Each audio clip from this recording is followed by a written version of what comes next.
All right, it is time for episode 151 of the Red Rain podcast. Here is your host, Walter Mitchell. Thank you, Kyle Little Rock Ledbetter, sporting a Detroit Tigers hat. I have no idea why, but he always is keeping us guessing, and who knows? He might explain it at some point.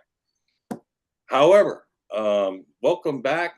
We're really excited today to have Dan Viens, the Seahawks podcaster, who I had a great time with a couple months ago. We had a nice discussion on Forever Seahawks podcast.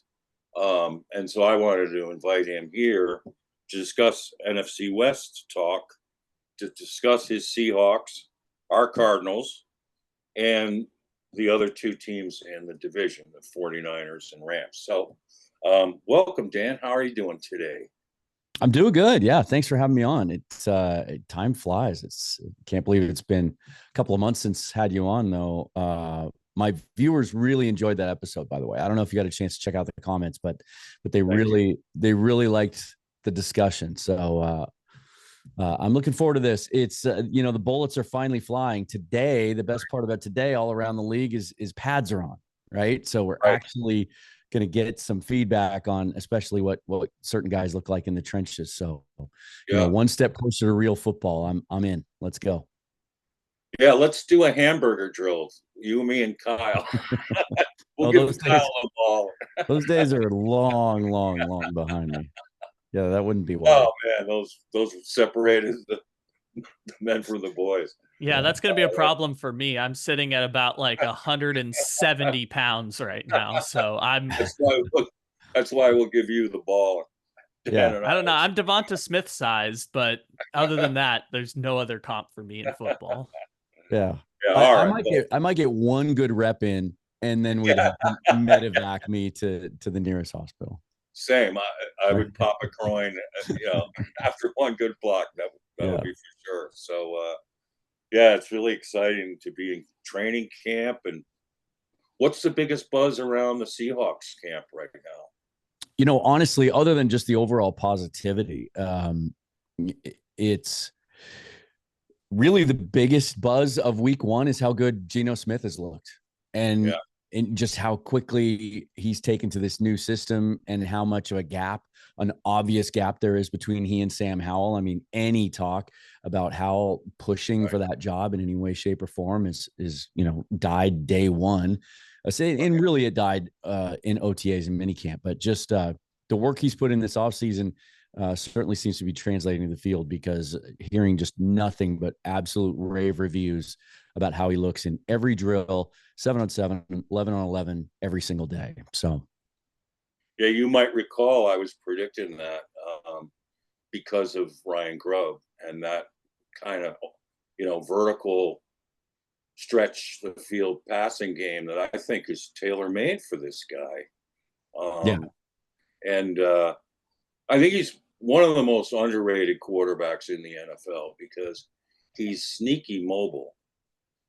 He's crushed us on third downs with scrambling plays, conversions, and such a humble, hardworking, takes nothing for granted kind of player, which curries favor with the football gods, by the way. Yeah, doesn't curry favor with all the fans though.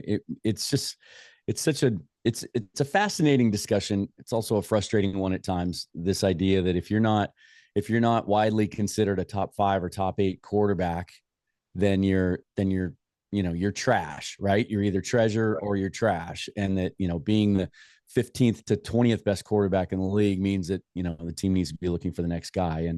And they always are going to be looking for the next guy. It's a young man's league, right? But when you see these young guys getting paid, what they're getting paid, guys that aren't widely considered to be elite quarterbacks, at least not yet, they're getting paid on draft status and potential ceiling, right? And projection. Yeah. And you have a guy that's been around the league as long as he has, and he's gone through some growing pains, and he's been stuck behind some really good quarterbacks, and then he finally gets a chance and he plays as well as he's played, and people still don't believe in him. It's a chip that he carries very, heavily on his shoulder. And I think you touched on it. I don't have a lot of faith in the ability of Shane Waldron. And I think Chicago Bear fans are going to find that out a little bit. Although guys grow, right? Coaches get better. Right. But here, at least, I just didn't feel like it was a great fit. And I think Ryan Grubb is. I think he has a very clear vision about how to use Geno and get the best out of him. And so far, anyway, I mean, granted, nobody can hit yet. DBs can't challenge passes, right? Maybe we'll hear some different things today, but at least so far, he seems to be firing on all cylinders. Right. Over in Cardinals camp, Kyler Murray's having a great camp, but the real buzz is Marvin Harrison Jr. Yeah. And thank God, Dan, we can stop talking about DK Metcalf. I mean, he's been the bane of the Cardinals fans' existence when the Cardinals picked Andy Isabella. Oh, there were a lot of guys taken before DK that teams are regretting. Yeah. Right. I mean, that has just aged. That will last into eternity.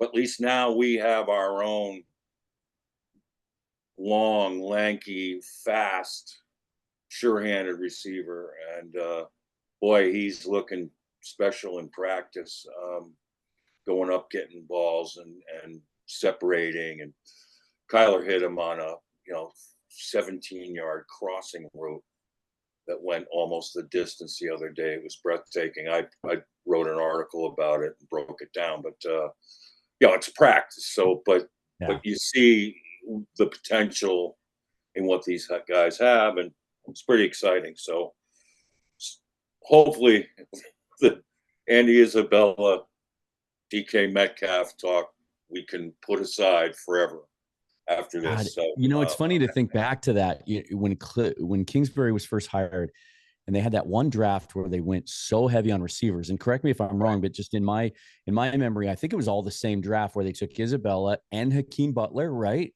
Right. Was that the same? And then they took another kid, Johnson from Fresno State, right? Correct. And I thought, oh man, this is trouble. Like they're loading. Kingsbury's bringing his system, which I knew well, being a Washington State grad, like the Mike Leach era, basically. And they're loading up on all these guys. I still don't know why Hakeem Butler's not in the league. He just dominated in the UFL, by the way, and he's still in his mid-20s. But I was scared of that draft class. It just goes to show you how inexact the science of drafting is, right? Well, and I mean, just to address it quickly, was the intention was to play 10 personnel. And then 3 games in, Cliff got talked into or coerced by Steve Keim, the GM, to go 12 and 13 personnel and scrap the air raid. Yeah. And so now you're taking receivers off the field. And we had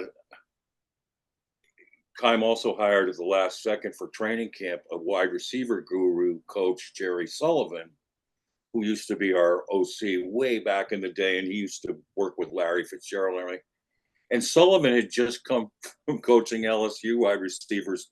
Get this, Jamar Chase. Then he had Justin Jefferson. Yeah. And then he had, who's the other one, the tall kid? What's his name? Are you thinking of Terrace Marshall? Yes, Terrace Marshall. Thank you very much. He goes from coaching that company, and he gets Andy Isabella, Hakeem Butler, and Keyshawn Johnson, and he tries to teach them all over from scratch. And all 3 of them had a hard time finding the field because they were all, it's like changing your golf swing. I mean, he came in and which was tough, and all 3 of them never made it, which is sad to me. But I'm glad to know at least for a couple months you were scared. Yep, I thought they were loading up, man.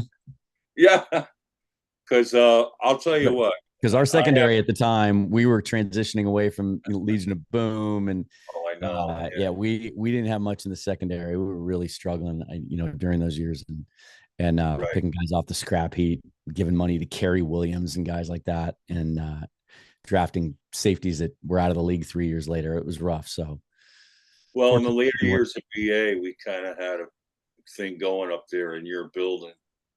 Lumen. With Oh some yeah, of the, and so we could beat you down there, but we couldn't beat you up here. right. Yeah. So, but yeah, I mean,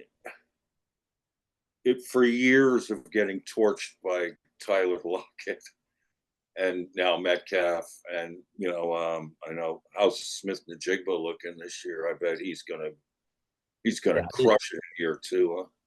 I mean, we'll see how target share goes. I think Grubb's going to want to spread it around and make it, at least after Metcalf is the focal point. It sounds like they're going to move him around, and he's going to kind of be the crux of what they try to do there. But I think there's a lot of talk about JSN really having a breakout second year because he got off of that terrible start last year. Right. He broke his wrist in the last preseason game. Yeah.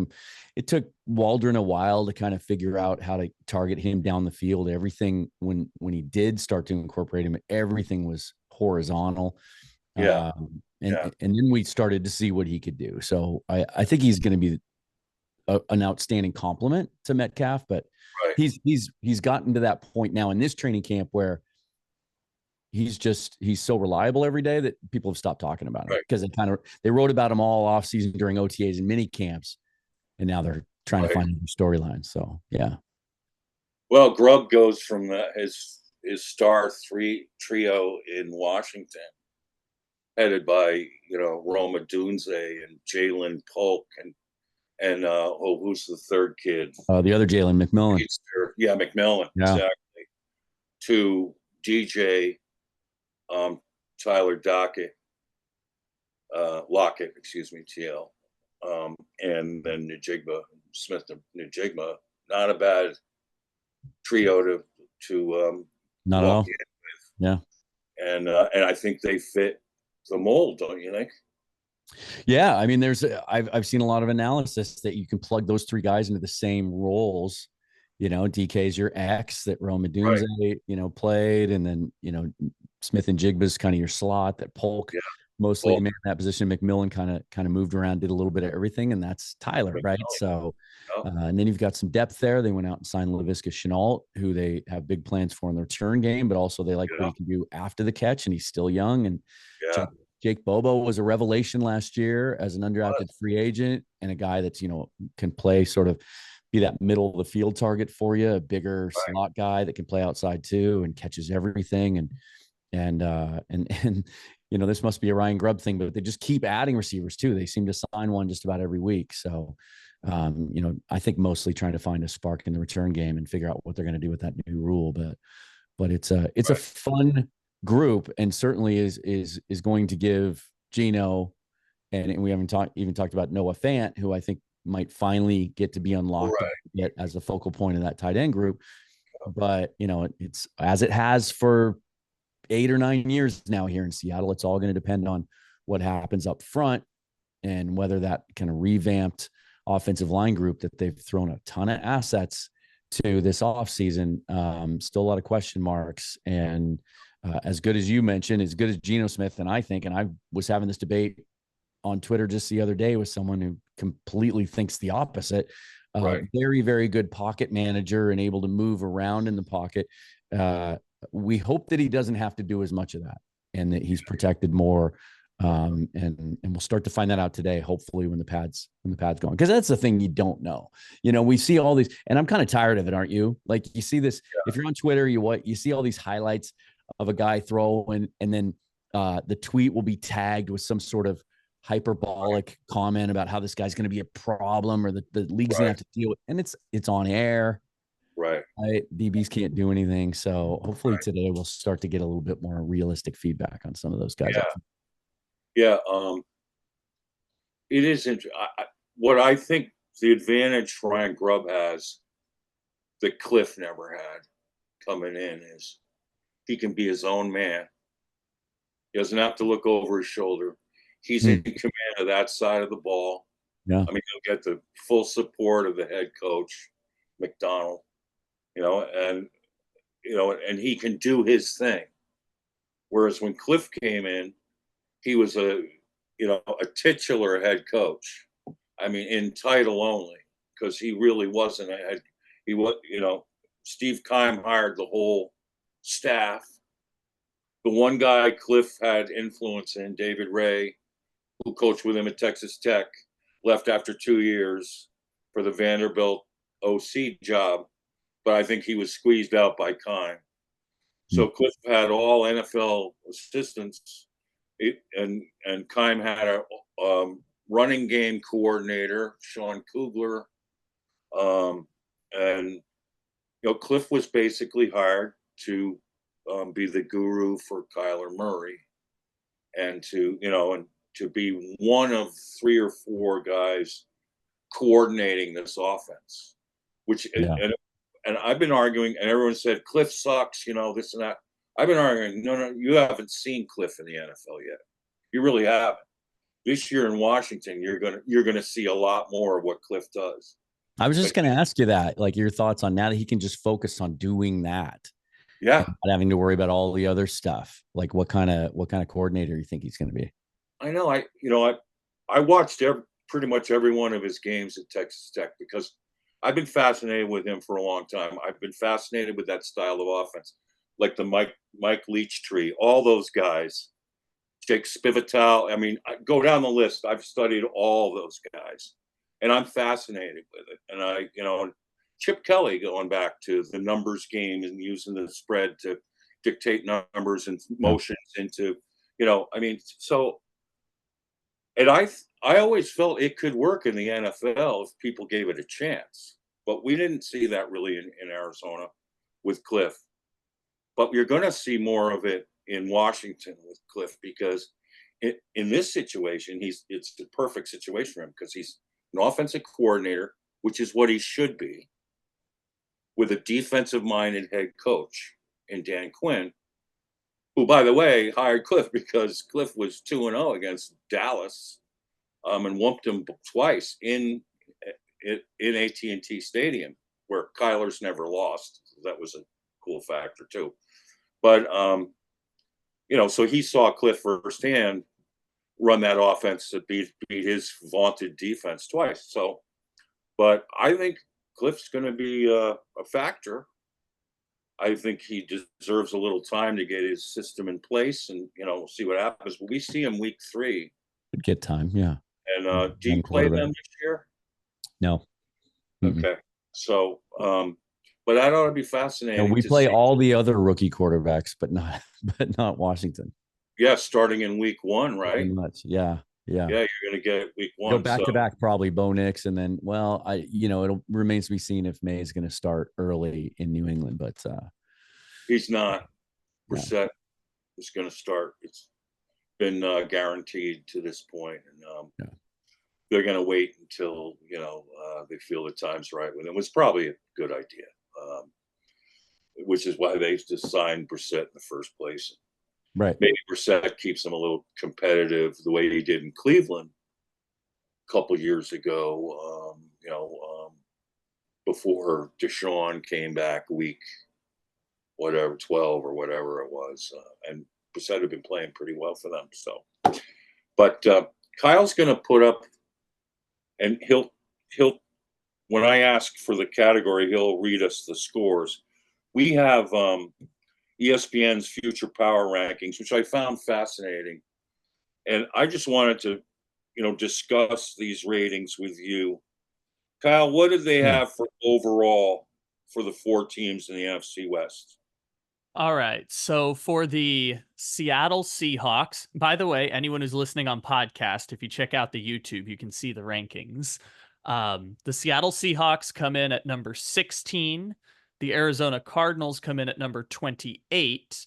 The Los Angeles Rams, number 12. And the San Francisco 49ers at number 7.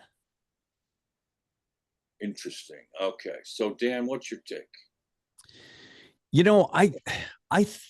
When I first saw this, whenever you see these kinds of rankings from national media, you react emotionally to it first. And you always think that your team better and your team's being overlooked, right?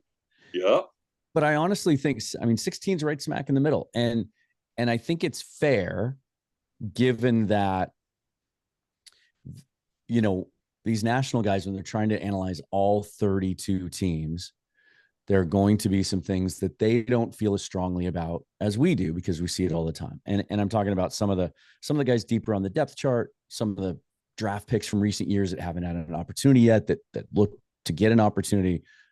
I do think they missed on a couple of things. I read all these things as they came out, because they also did another thing. I think the same week that they came out with this, where they ranked rosters for the quality of their players who were 25 and under. Right. And they completely, when it came to Seattle, and I think they had them, I think for the 25 and under, they had them 10th. Right. Which I still thought could have been a little higher. And one of the reasons was they didn't even mention the name Kenneth Walker in their article. You're kidding. One of the most dynamic under 25 running backs in the league, right? So, I do think there's some things that they're not going to see. And they also go on what they know and what they've seen. So they're going to rank your roster on guys that have played and guys that have contributed, and they're not sort of, trying to do the crystal ball thing as much. I think it's fair. Like, I get it. Right.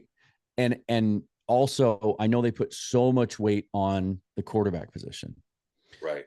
And even though there are those at ESPN who think highly of Geno Smith and in all their analytics and rankings, he's 33 and they don't have another guy in the pipeline. I think that ranking would be dramatically different if they had a younger quarterback that they felt good about. Right. But I do think it's fair, because I think a lot of the young talent on the roster that I feel so good about hasn't proven anything yet for the most part. And then you add in the uncertainty of a new coaching staff, and they just don't know how some of these guys are going to fit. So I'm okay with it. I think if next year, for example, the Seahawks were to identify a young franchise quarterback and add him to the mix, whether they bring Geno back or not, I think you would see this skyrocket, as well as if some of those young guys I'm talking about actually, step into big roles this year. So I think it's fair. Arizona, I thought, was low, just because you've got a quarterback that most people feel good about, and is under contract, and you've got a couple of back-to-back high volume, like really heavy volume quality draft classes. So you've infused a bunch of youth. You've got some key positions taken care of. You've got left tackle taken care of. You've got a franchise receiver now. You've added a ton of talent to that defense without, seeing the rest of the league in front of it. Maybe who's ahead of it.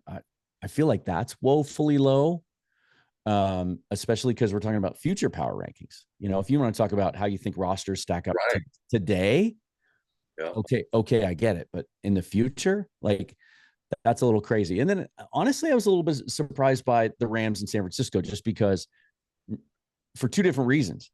I think the Rams are a little low because I think their offense is stacked and they're fairly young at a couple of those spots. Right. And on defense, I love their last two drafts on defense. Right. And I think that's going to be an ascending unit. I think maybe they got dinged a little bit too much for Donald not being there anymore. And then truthfully, San Francisco being 7 might surprise some people, but it makes sense to me that it's not higher, because while they have the most blue chip players on their roster of anyone in the league, according to, when I look at their roster, the price they've paid for having all that blue chip talent and now having to pay it, right? And they haven't even had to pay their quarterback yet, is you're starting to see that depth take a hit. And I don't see a lot of dynamic upside in their depth chart moving forward. Right. Kind of reminds me of the post back-to-back Super Bowl Seahawks, where they were very top heavy and depth really, really suffered. So, I think for the most part, it kind of makes sense, except I think your Cardinals are really, really low. Yeah. The fascinating thing in terms of a contradiction of sorts with this future power rankings, in the beginning, they said, this is for the next 3 years. Right. So then they put coaching at 30, but how can you not feel good about what you saw in year 1 with that roster? Right.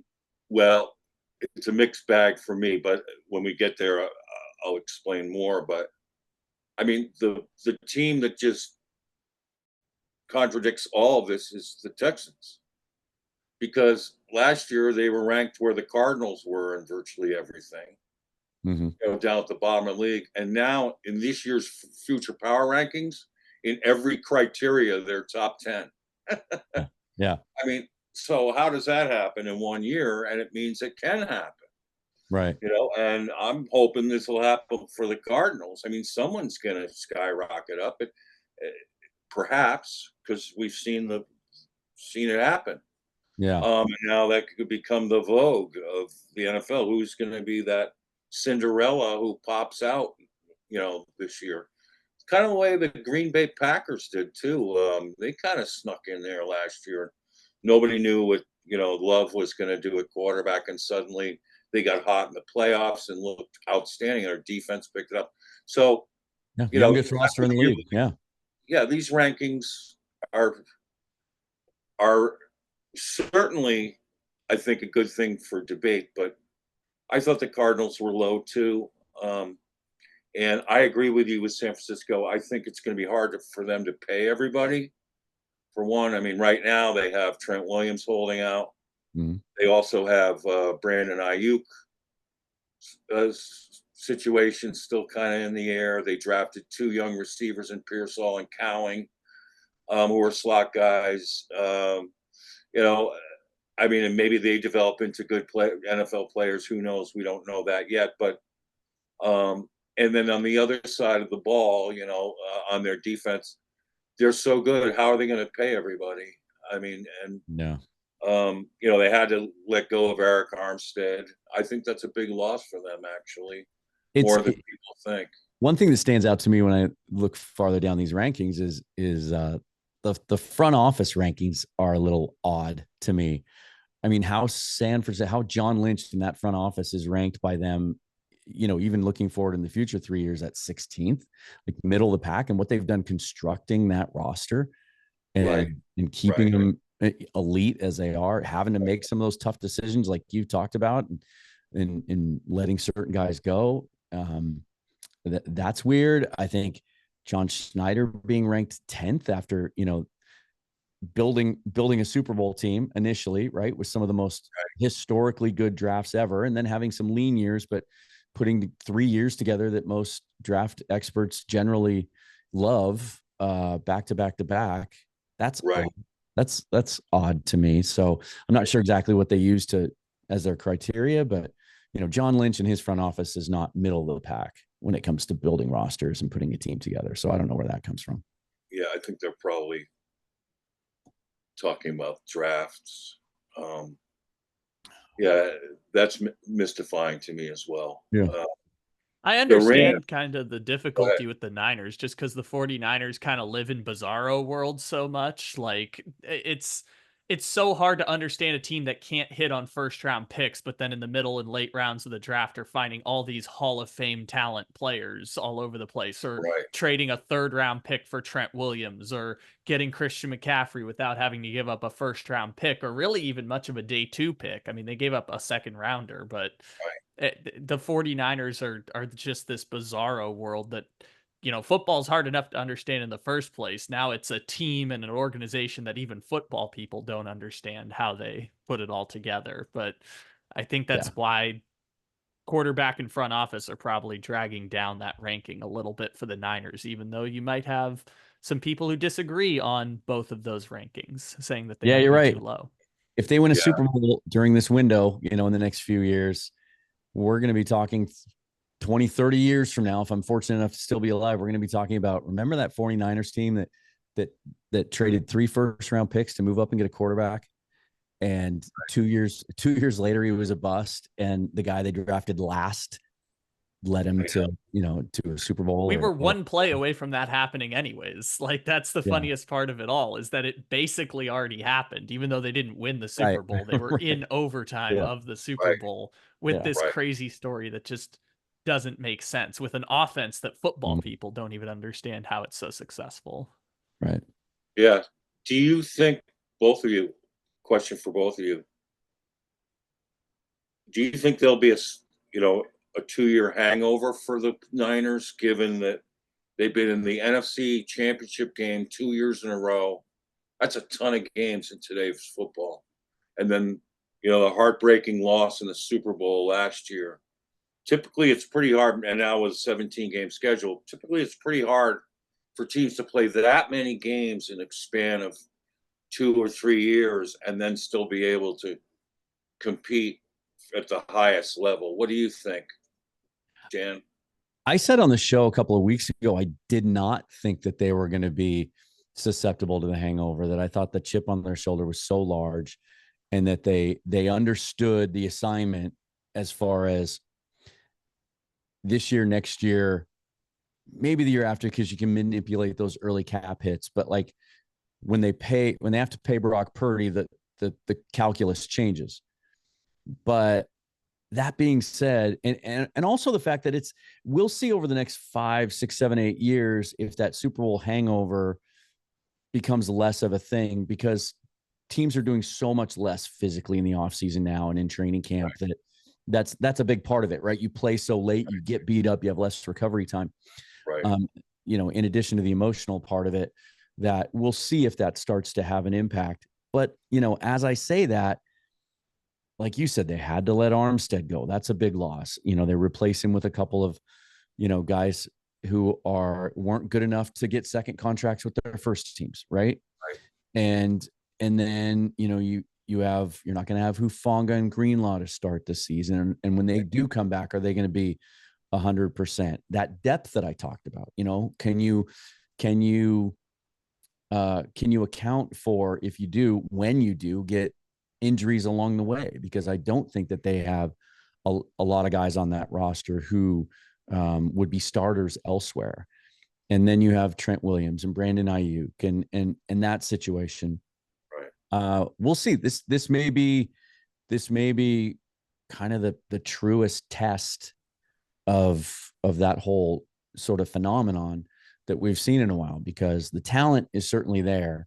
With the Rams, when we saw it, sort of the exhibit A of the Super Bowl hangover there, Stafford was hurt.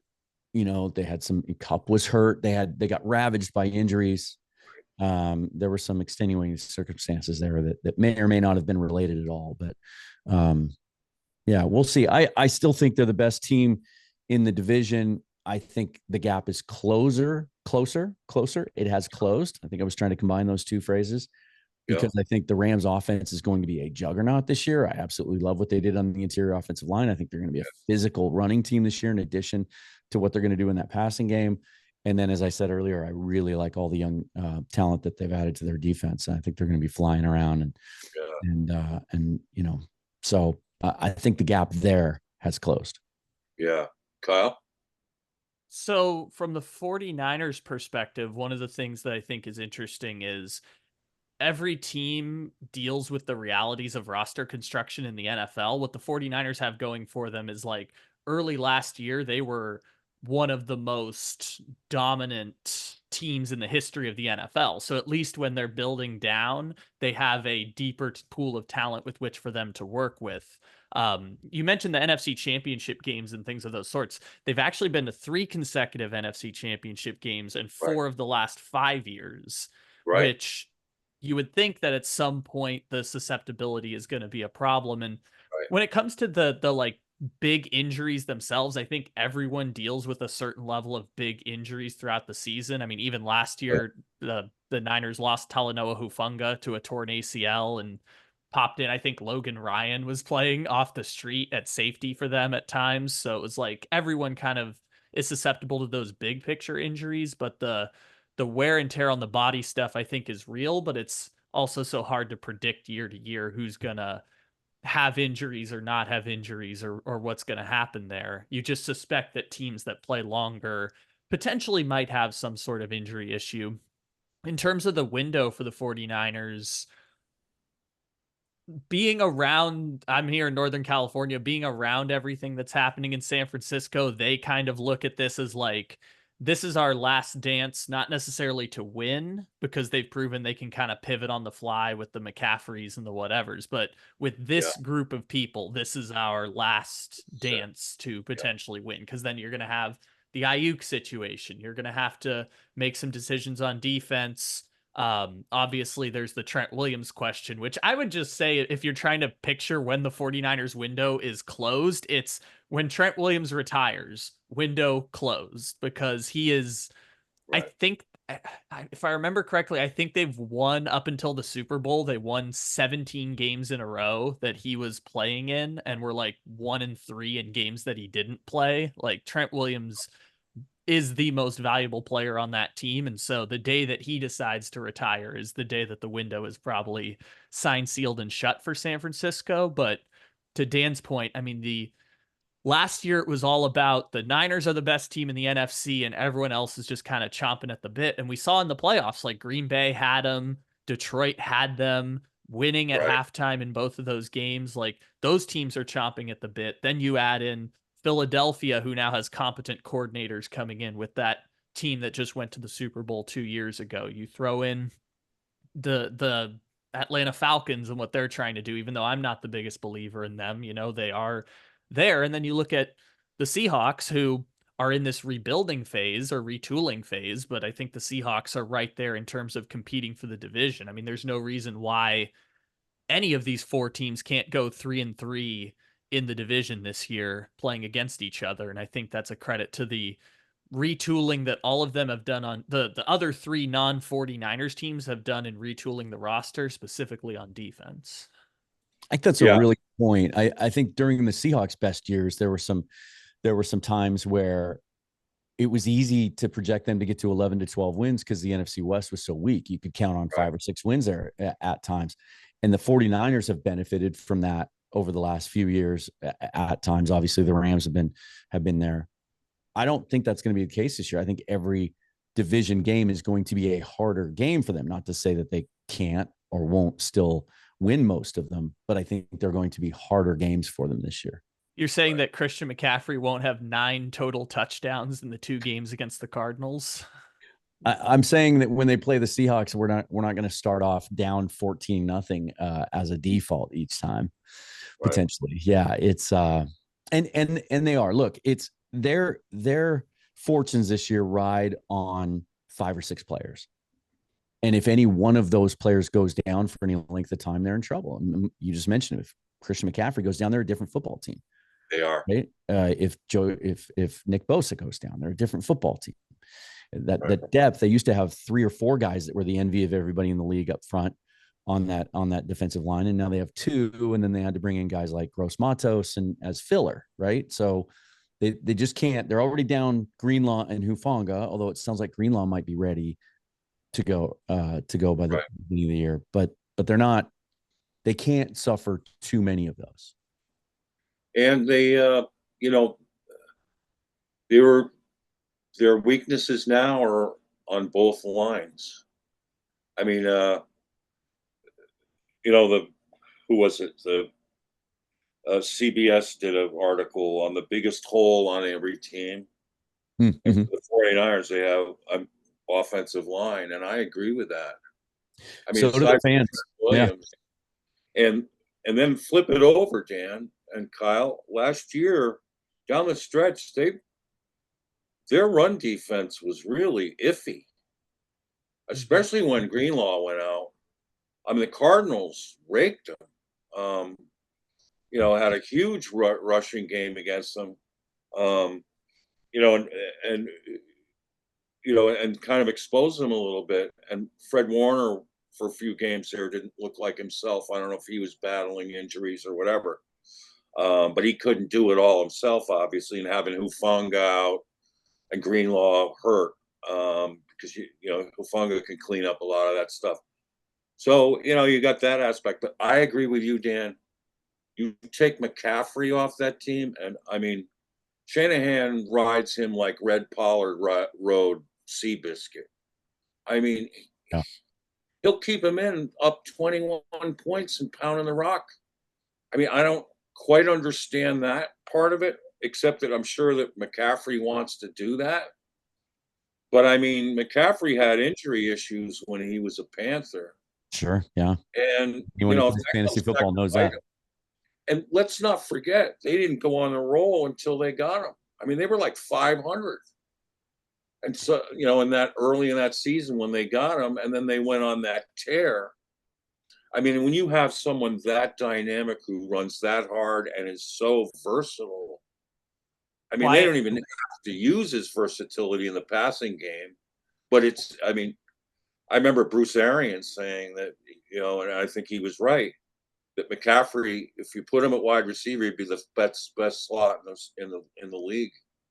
Well, if you have issues on the offensive line, he's going to become even more important because you're going to have to involve him more in the quick passing game, right? And that's, you talk about the offensive line, and that's the one thing I see and hear from 49er fans is their biggest concern. I mean, we had Connor Williams in for a visit last week, and it was reported there were some negotiations. And I said on my show this week that I think at some point we sign him. I think it makes a lot of sense and it's a good match.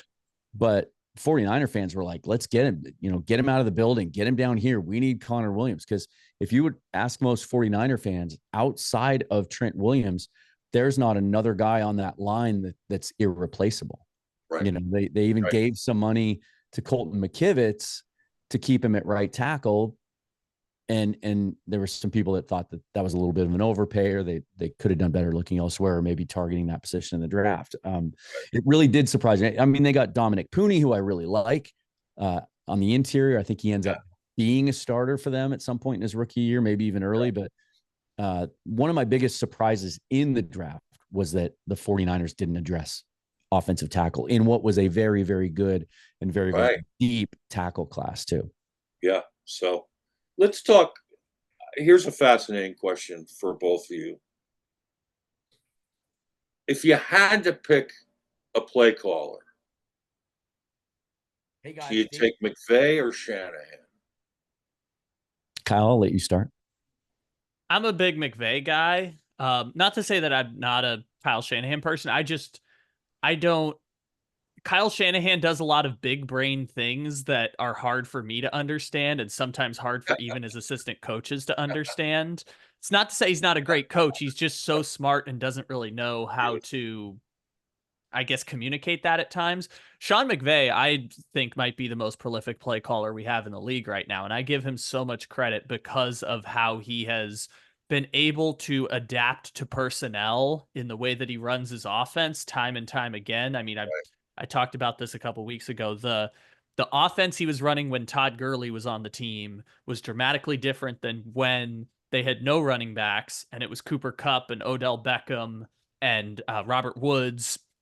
They were using the pass it was always zone running, and then they stopped zone running and used the pass like the run. They were implementing screen passes, short outs, slants, all sorts of different things that they weren't doing when it was Todd Gurley in that offensive line. And then after those guys go, then they change the offense again and bring in offensive linemen and go back to the zone running scheme once they bring in Kyron Williams last year. And you see how that opens up Puka Nacua, and that opens up what they're doing. And I just think his ability to adapt to personnel and still have success on offense, I'd stack it, maybe not Andy Reid, but I would stack Sean McVay up with pretty much anyone when it comes to offensive play calling. Yeah, for me it's McVay, and hands down. I'm even as an opposing fan and someone who creates content, like, I watch that guy talk about football and I feel like I get smarter, and I'm jealous that they get to have him. Like, he's so smart. And I think the difference between he and Shanahan is there are some notable examples in Shanahan's career. And I feel like, and I don't have numbers or analytics in front of me to back this up, it's just going by the eye test and my memory. But there's some legendary or shall we say infamous examples of Shanahan like taking his foot off the gas and not being able to finish games out and close games out. And I think that happens. I joked earlier about how the Seahawks are always down in a 10-0, 14-0 hole against them.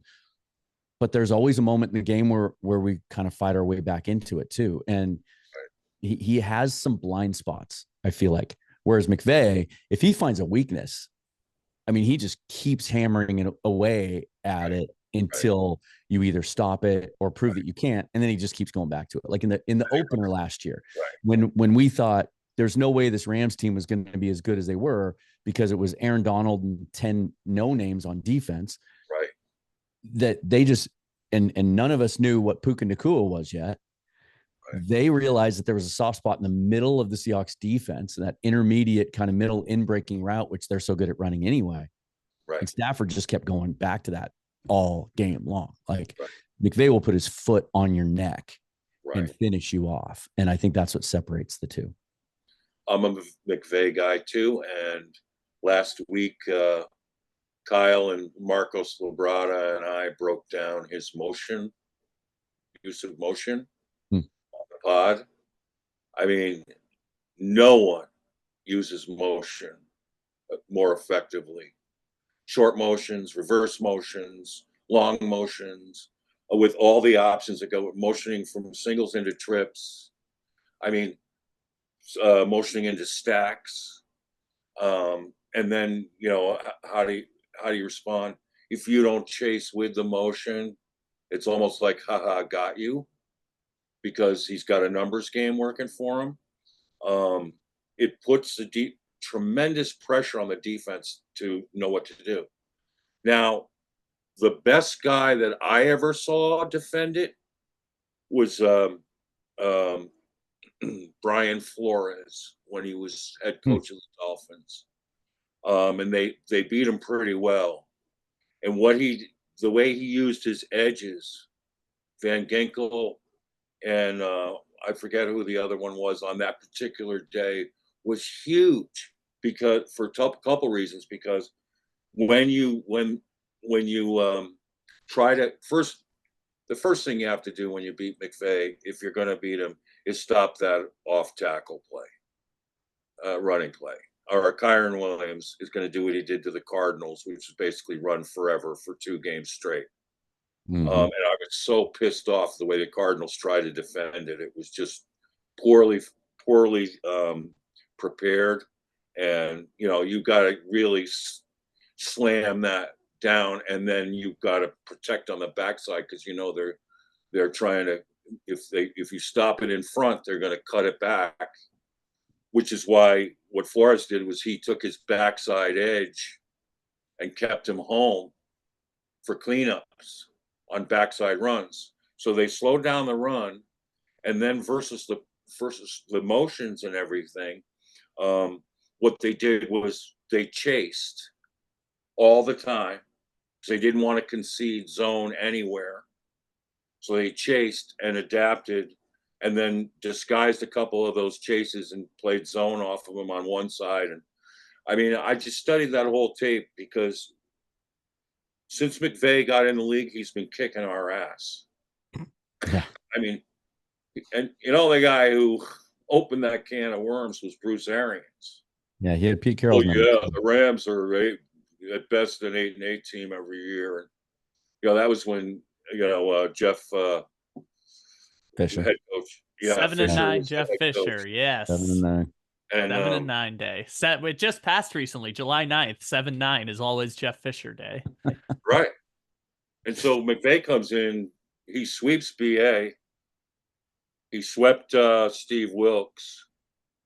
And Cliff got him twice, which is nice. Both times in LA, once with Kyler and once with Colt McCoy. And in those games, what Vance Joseph did was he played an umbrella and tried to intimidate the receivers off the catch with Buddha, and put Buddha in there, hear Buddha's footsteps.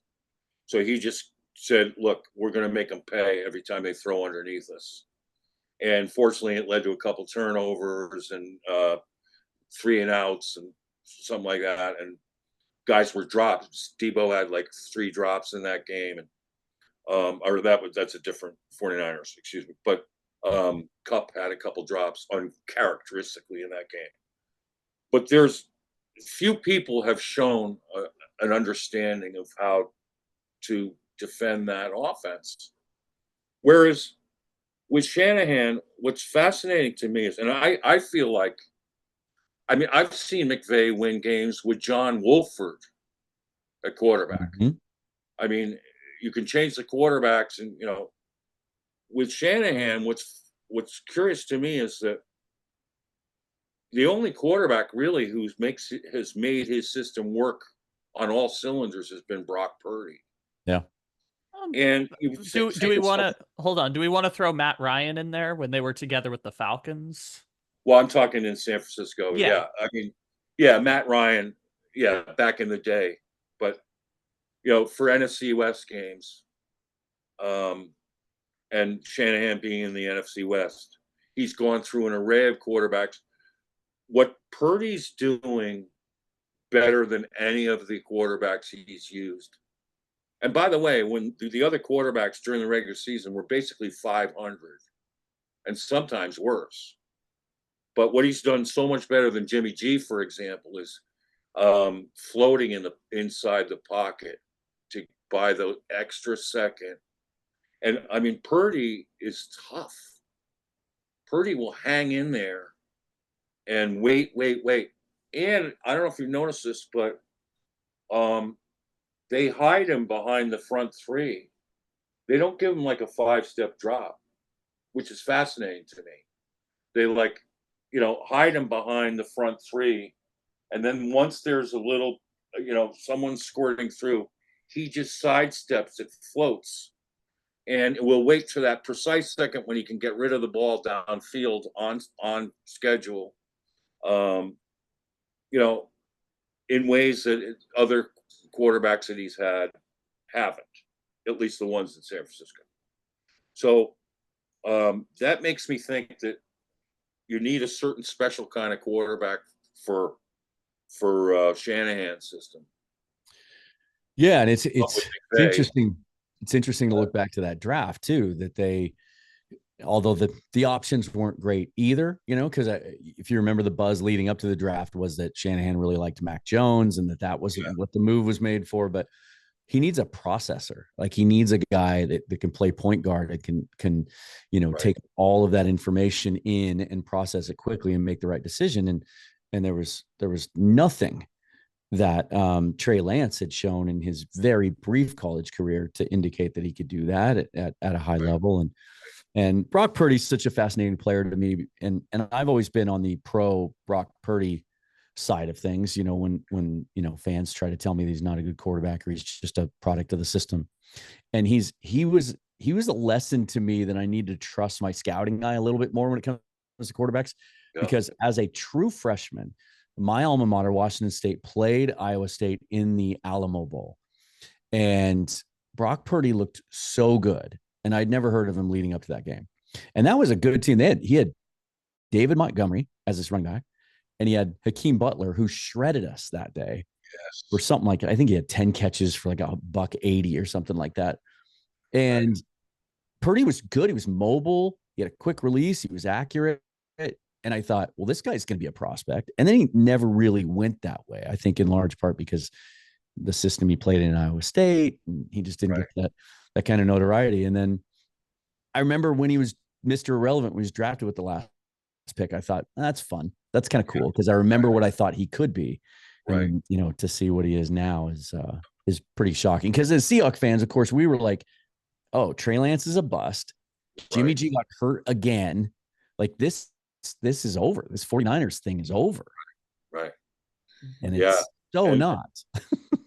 They're ranking Purdy 11. I think that's way low, because first of all, he had a QBR over 70 last year. What quarterbacks can say that? I mean, it was number one in the league. Yeah, I think it's him and Tua Tagovailoa might have been the only two.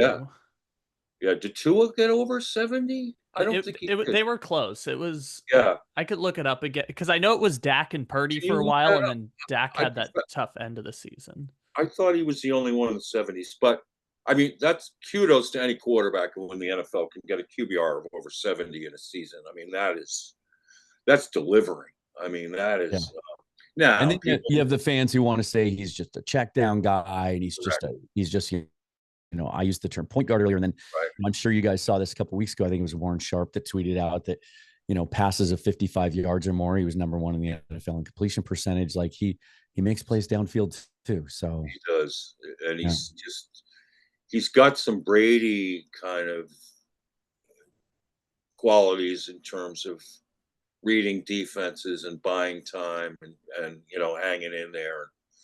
And And I now you're think starting to hear all Brady.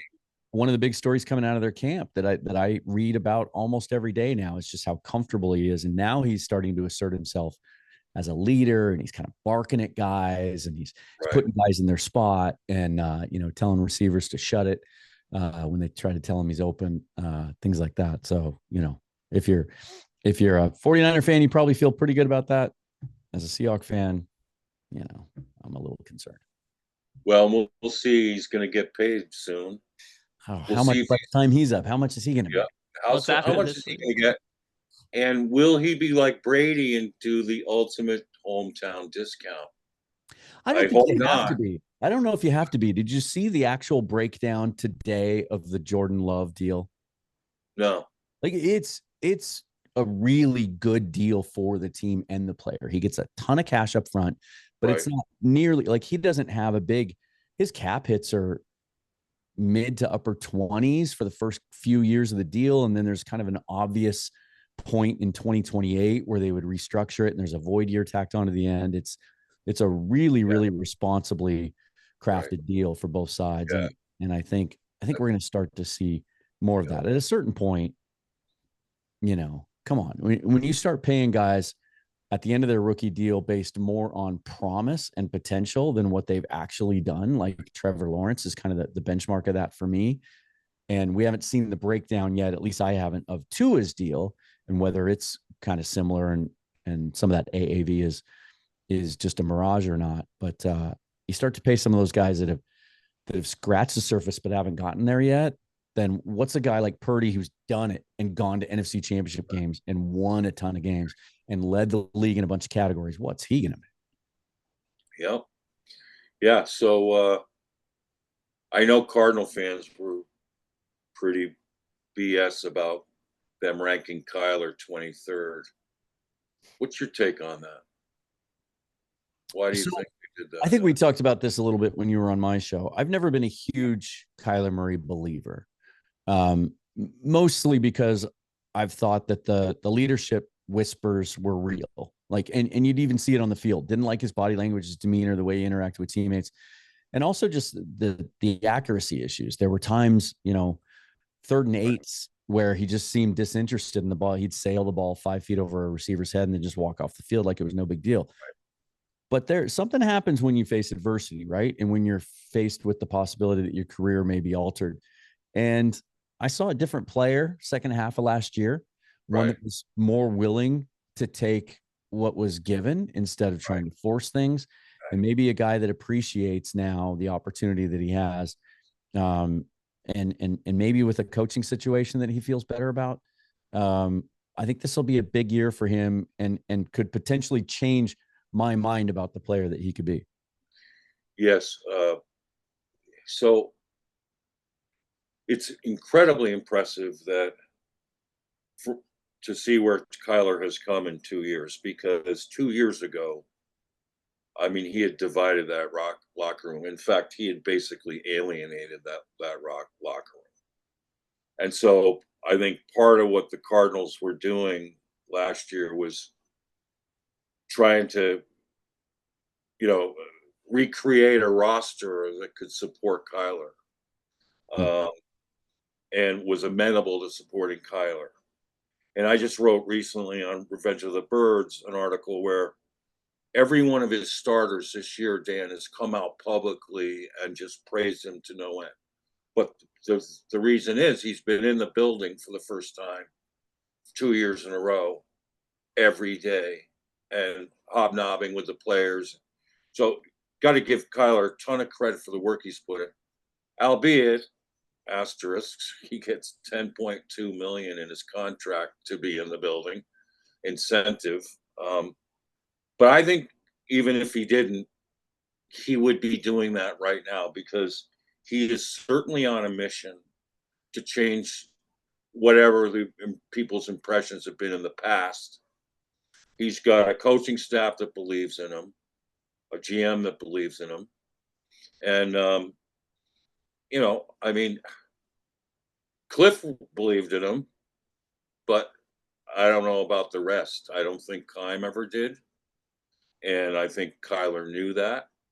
And where Keim went, Bidwill went. So, I mean, so he's had a long way to go. And the leadership is starting to show, particularly he's got these young bucks under his wing now that he had a hand in drafting in the Ohio State kids. And guys are coming in, oh my God, I'm playing with Kyler Murray. See, that's a great thing for Kyler now. And he's the man. So and the way he rehabbed back from that ACL was awesome. I mean, I think he took a page out of J.J. Watt's book. He just really got after it. I mean, he didn't look like impaired at all last year when he was running around. Give him a ton of credit with that. Now he's got all these weapons. My only concern is style of offense. And, I like the Petzing running attack, the wide zone scheme. Mm-hmm. And he's done a great job with that. And we've played more physically up front.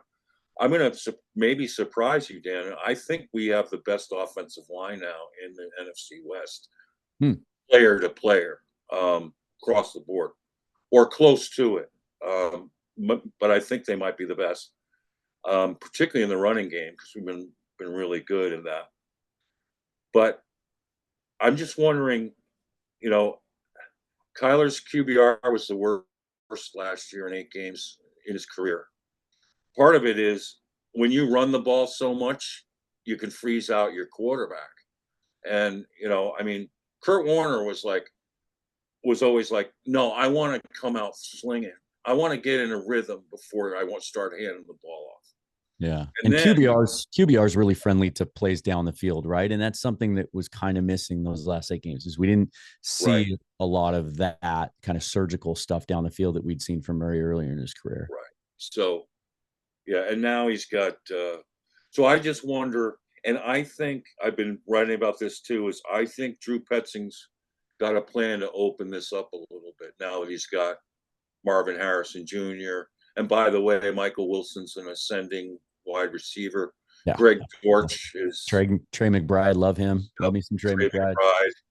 They got Zay Jones to add in there, and a second tight end, Tip Ryman, who's a big, strong blocker, and a receiving tight end, Elijah Higgins. So the weapons are there. My question. So let's shift first, because I want to hear about your defense, and then we'll talk about the Cardinals defense, and then we'll kind of talk about where we are going into, where we're going to be in week 1. So give us your impressions of this young defense of yours. Boy, that secondary looks pretty fine, doesn't it? Yeah, they do. And I thought that was a strength going into the season, and then they end up drafting 2 more corners, the teammates out of Auburn on day 3 that were all kind of universally ranked as much higher prospects than that. So they've added to their depth there. But I'm even more excited about this defense, the secondary, especially now, than I was even a month ago, because they went and extended Julian Love and really made a statement about how they feel about him as a guy who really might end up being the quarterback of that defense, and actually might wear the green dot as opposed to one of the 2 inside linebackers. And then the things that they've said about Reek Woolen, and, obvious Devin Witherspoon's kind of a no-brainer. We know what kind of player he's shown he can be, but Woolen was really the question mark. He had the dynamic rookie season, and then appeared to take a step back last year, was terrible in the running game, was missing tackles, didn't make as many plays. How much of that had to do with the shoulder injury that he played through?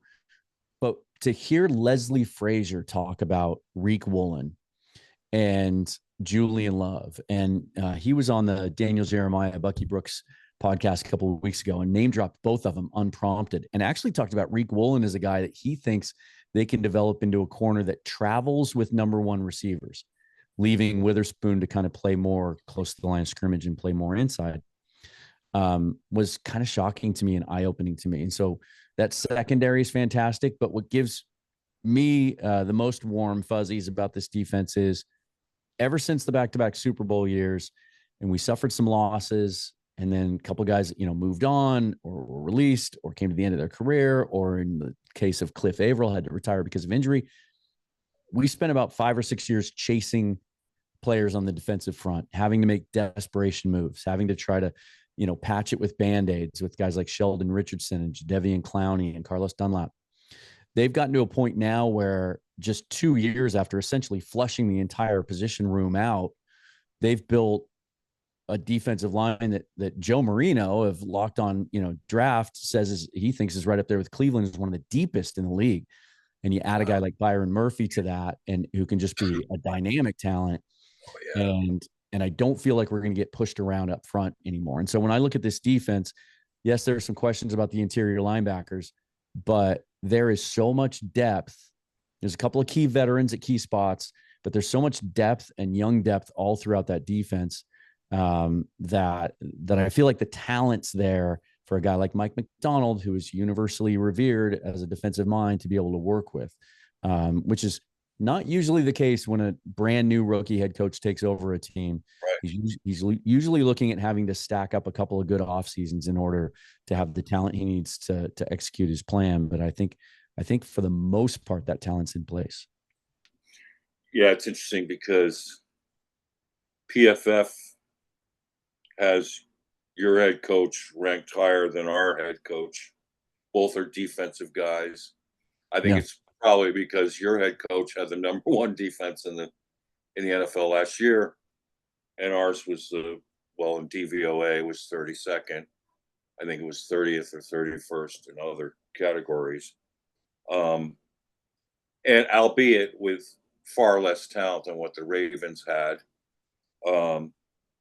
And they just kind of gutted that side of the ball. And one of the things that kind of regretful in retrospect is passing on Will Anderson Jr. When we didn't have a bona fide pass rusher. And that was unfortunate. But we have a kid named BJ Ojolari who we got in the second round, who was coming off a knee injury in camp, but he flashed. And then we have Xavier Collins on the edge now. The coaches really believe can do well. We'll see. But we had no sacks the last 6 weeks of the season, except one, which was a chase the quarterback out of bounds sack. Just sort of hit a wall there. And Dennis Gardeck's probably our best edge rusher, quickest, fastest. He led the team with 6, I think, last year, which isn't a lot. What did Mafe have for you guys? Double figures, right?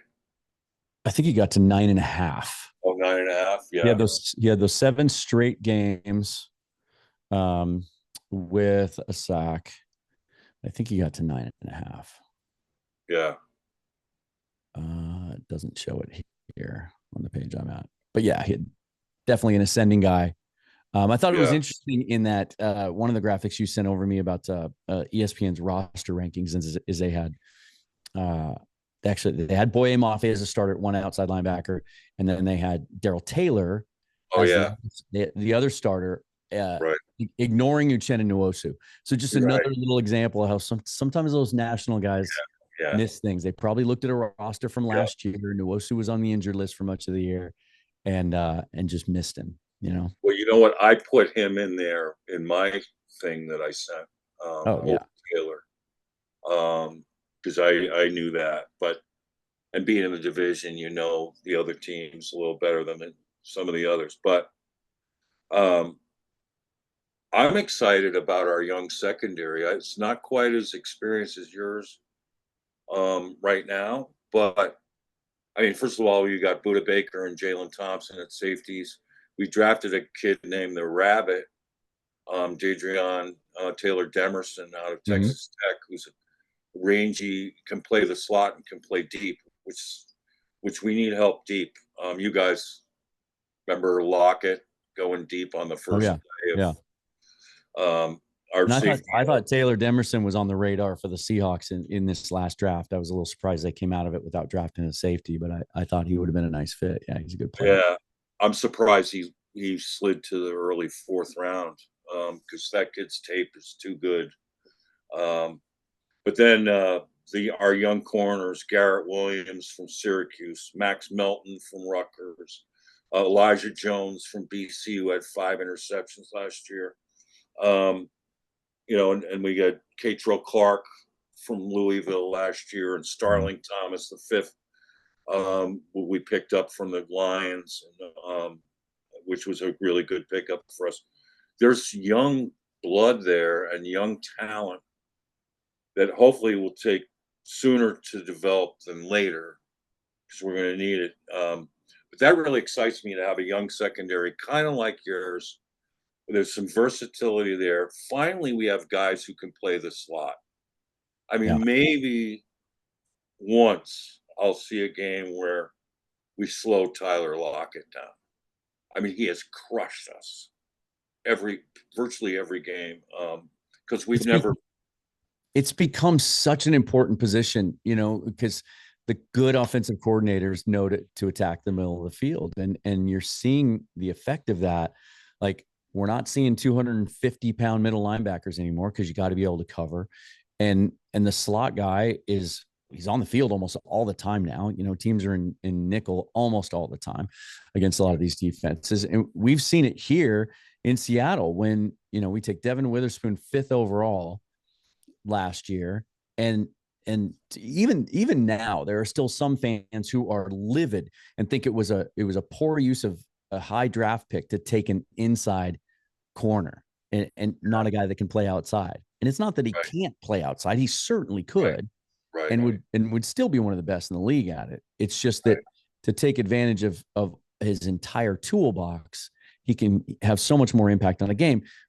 But that's why you start to see the value of that position go up. And when I look at other rosters, the first place I go is names I'm familiar with because I'm a big draft nerd and, watch a lot of tape, do a shoot ton.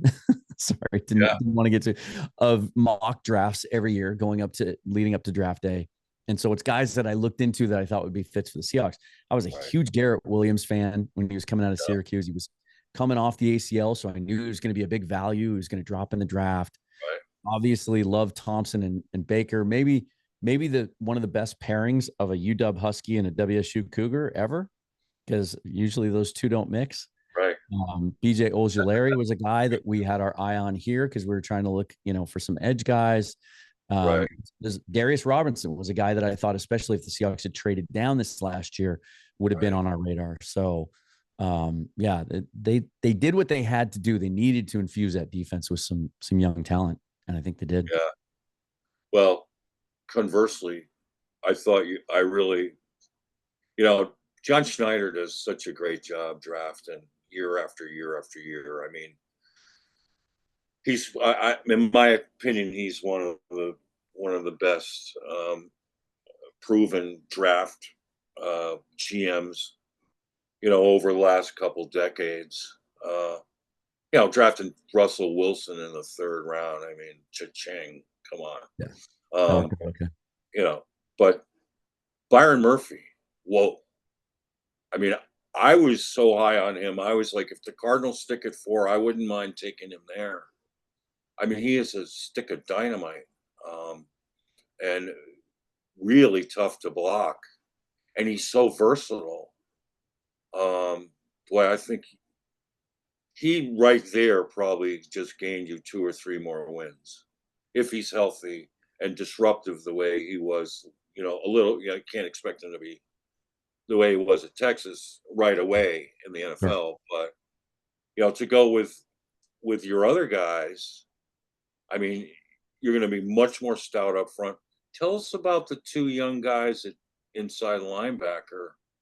That you hopped on. Interesting, both full of potential, kind of under the radar guys, right? A little bit, yeah. I mean, Jerome Baker had made a name for himself in Miami because he signed a pretty substantial second contract, but Oh, was yeah, was okay. always kind of a good, not great player, and so Yeah, that always comes along with some mixed fan opinion. But and yeah, the irony there is, we let and they were going to from the beginning. I don't think there was any chance. I think even if Pete had come back, I think they would have moved on from Bobby again because he had just proven, I think, beyond the shadow of a doubt, that his limitations in coverage had become a liability and teams were starting to pick on him. Now, maybe Dan Quinn has a different plan for him in Washington that hopefully includes him not playing 90+% of the snaps like he did for us again last year. But it was time to move on from Bobby as one of the greats of all time in Seahawk history, one of the best middle linebackers we've seen in generations, right? right. And then there was the question of Jordan Brooks, first round draft pick from 4 years ago, coming off the ACL, had an outstanding season, and he leaves in free agency. Now we'll never really know how much of an effort they put into bringing him back. They say Yeah, that Miami swooped in while we were negotiating with Leonard Williams because that was a priority. And so we had two starting inside linebacker positions open. Ironically, then we end up signing Baker from Miami. So essentially we swap them. And then Terrell Dodson, who is a kind of a fascinating player who gets an opportunity in Buffalo last year, works his way up from being an undrafted free agent. Uh, Matt, was it Matt Milano gets yeah, hurt in exactly. Buffalo last year. Right. And so Dotson gets that spot, starts 10 games and ends up as PFF's number one overall rated inside linebacker. There are, differing opinions on his ability in coverage. But he's a guy that he's a guy that likes to hit. He Yeah, likes to do damage when he gets there. Um, and is certainly an ascending player, and the contract reflects that. But both on 1 year deals, and the thought here is, and then they go out and they draft a kid in Tyrese Knight, sort of a developmental type, raw out of UTEP in the fourth round. The thought here is they're both on 1 year deals. One of them will likely get an extension if they play well, and that yeah, one of them will be part of the puzzle moving forward. Because the fear when that happened at the end of free agency was, well, now you're gonna be in the same boat next year. Interested right. to see how they perform once the bullets start flying. There was some consternation over the offseason because neither of them participated in OTAs or mini camps, started the training camp on the pup list. They both did pass their physicals before the Wow. first day of practice. So they're both out there now for the Yeah, first time trying to catch up on this Mike McDonald defense. yeah. Your top two draft picks, Dan, were ones that Cardinal fans were mocking consistently, and we were like, "Dang!" I mean, Byron Murphy, best tackle in the draft. I mean, most disruptive. Um, we addressed it in free agency with Bilal Nichols Yeah. and Justin Jones, and now with our second first round pick with Darius Robinson. So there's our three starters in the 3-4 defense up front. That we should be improved there. But man, Christian Hayes, he was a guy we loved. Out of UConn. What's Yeah. your take on him? Didn't think he'd be there at 81. I thought he was a top 50 or 60 player. Yeah, All the mock drafts that I did, I never was able to get him unless I traded down pretty significantly in the first round and added a higher second yep, round pick. I just heard EJ Snyder the other day on his bootleg podcast with Brett Coleman call him the best pure right guard that was in the draft. right. He's been running at number 2 all throughout the offseason. I don't hear any reports of that having anything to do with learning curve or lack of Yeah, performance. And yeah, again, today the pads go on, so maybe we'll hear some different things. I think it's more in reference to just some of the veteran guys that were at that spot, especially now that Anthony Bradford has come back from injury. He's right. technically running one there, but I think it's only a matter of time before he takes over at right guard. And I think he's a guy that the Seahawks don't have a great track record under John Schneider of drafting offensive linemen that get second contracts. The best example that's Damian Lewis. Right, We drafted him out of LSU 5 years ago in the third round. He starts from day one. He starts right, for 4 years. We lose him in free agency to a big money deal. right, I hope that this bucks that trend. right, Um, and I mean, Charles Cross is going to beat him to it, hopefully. But uh, no, I think it's only a matter of time before he holds down that spot, because the thing that he has over Bradford is his movement skills. He's able in that wide zone kind of scheme to get out and move a little bit more. Bradford's more of a mauler. Um, I wouldn't put it past him. I would maybe even put it 60-40 that he's the starter week one. Okay. Last regular question before we talk about the week one games. How is the Mike McDonald Seahawks going to look different than the Pete Carroll Seahawks?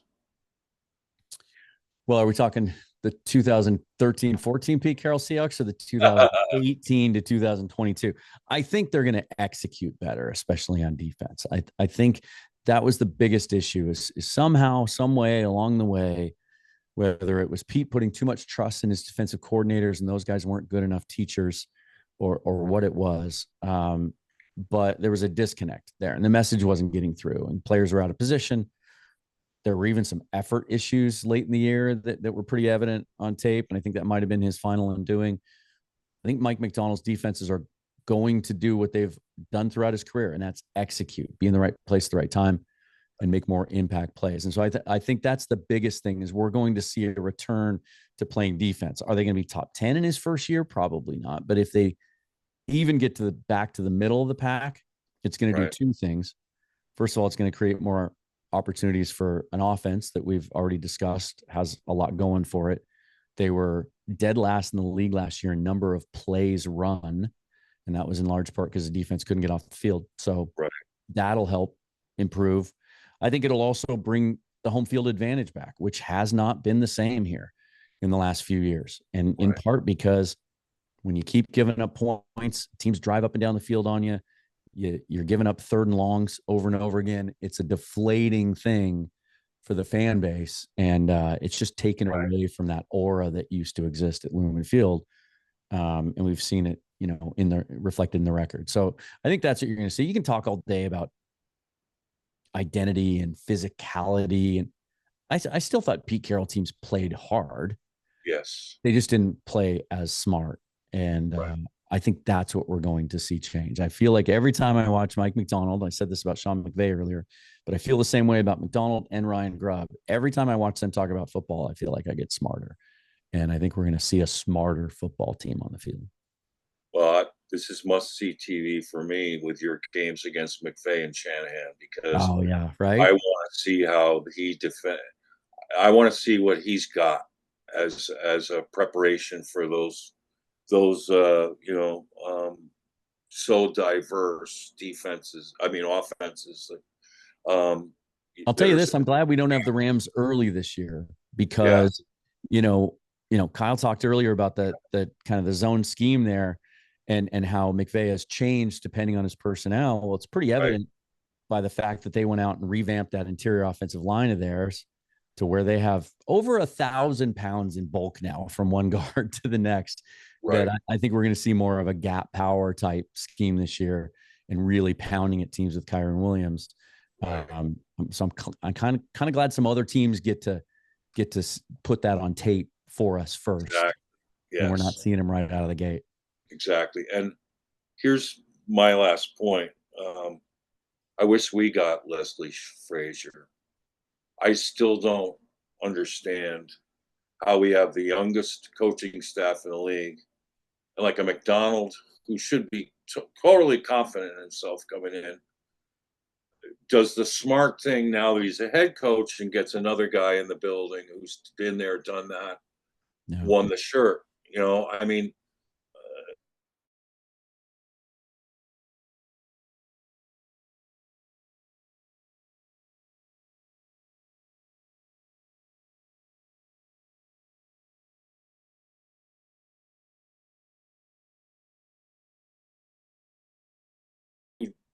who was great last year.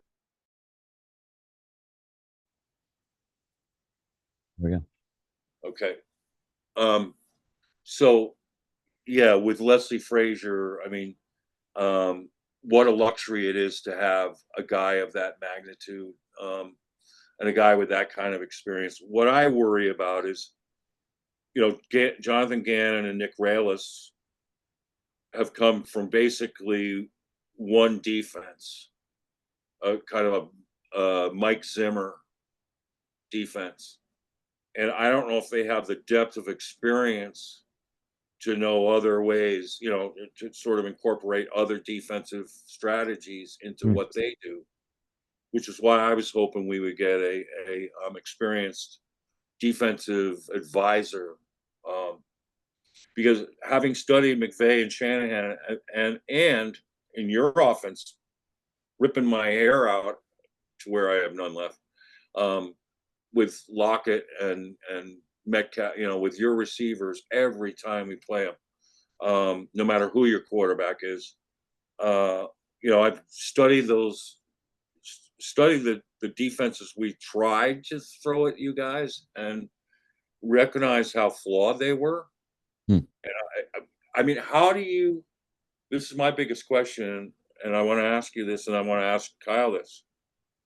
How can we, as Cardinals fans, look at the kind of offenses we see in the NFC West between McVay, Shanahan, and now Ryan Grubb, and hope that we can somehow, match up with them with the youngest coaching staff in the league? What are your thoughts? Yeah, it's an interesting question. I think the first thing that comes to mind is when you don't have the pure talent on the defensive side of the ball to where you can match up physically, like up front in particular, and just go toe to toe with the Rams and the 49ers and fill the gaps and penetrate and put pressure on the quarterback and do those kinds of things to disrupt.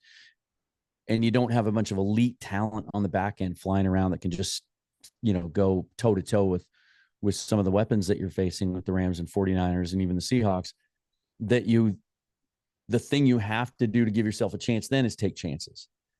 Yes. Right. You have to. And we've seen that a lot in Arizona over the years, even the Bruce Arian defenses, even though there was some talent there. It was like they had guys that, we saw Todd Bowles do it. We saw some other guys do it down there that their MO was you never knew where rushers were coming from. Right. You never knew. They were very, very aggressive, never knew where the pressure was going to come from. And I think that's probably how you have to approach it. You can't sit back and do kind of what we saw Pete Carroll do here the last 5 or 6 years and try to play a vanilla defense. You can do that if you have elite talent. That those Legion of Boom teams weren't complicated. They weren't sophisticated. They didn't try to trick you. They just tried to execute and beat you with talent. If you can't do that, then you have to take some chances. And that can obviously come back to bite you, but maybe you can be one of those teams that forces some turnovers, creates some chaos, and makes a couple of plays each game that sort of hide the fact that, or at least overcome the fact that you're giving up 400 yards on the ground, 400 yards in total offense, and teams are able to move the ball on you. Yeah. Last year we were 0-6 for the first time in the NFC West. Of course, thanks to your nice comeback at the end there, which really was heartbreaking for me because I wanted one more crack at Pete Carroll. Didn't know right then it would be, but I suspected it might be. But and with a point differential of close to 100. Yeah. I mean, 37.5 giving up to 16. Just ridiculous. Or to, yeah, 35, I think, a game, and the yards, I mean, were just, the disparity in yards was enormous too. I mean, pretty much every team ran through us and passed through us. So that's got to change, obviously, if we're going to be in the mix here.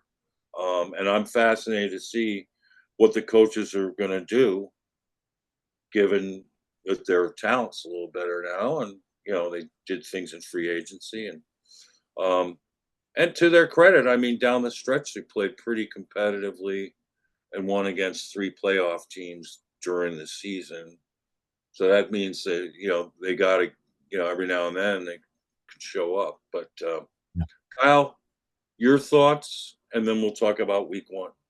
Yeah, I second what Dan brought up about taking chances, because very often the great equalizer is turnovers. If you can force Right. turnovers on defense, especially in this modern NFL, I say modern NFL as if it didn't change like 2 years ago. In the NFL of today, where time of possession is the name of the game, where offenses are taking less chances down the field as defenses run more too high safety coverages, as offense over the last 2 years is at its lowest rates of the last 20, I think 22 years in the NFL, because teams have decided, for better or for worse, just the strategy of offense to execute is, and it's an interesting game theory of, if we limit the number of plays, then we have a closer chance of winning because there's less variance in outcome, essentially. So I think Yeah. having a less talented defense that takes chances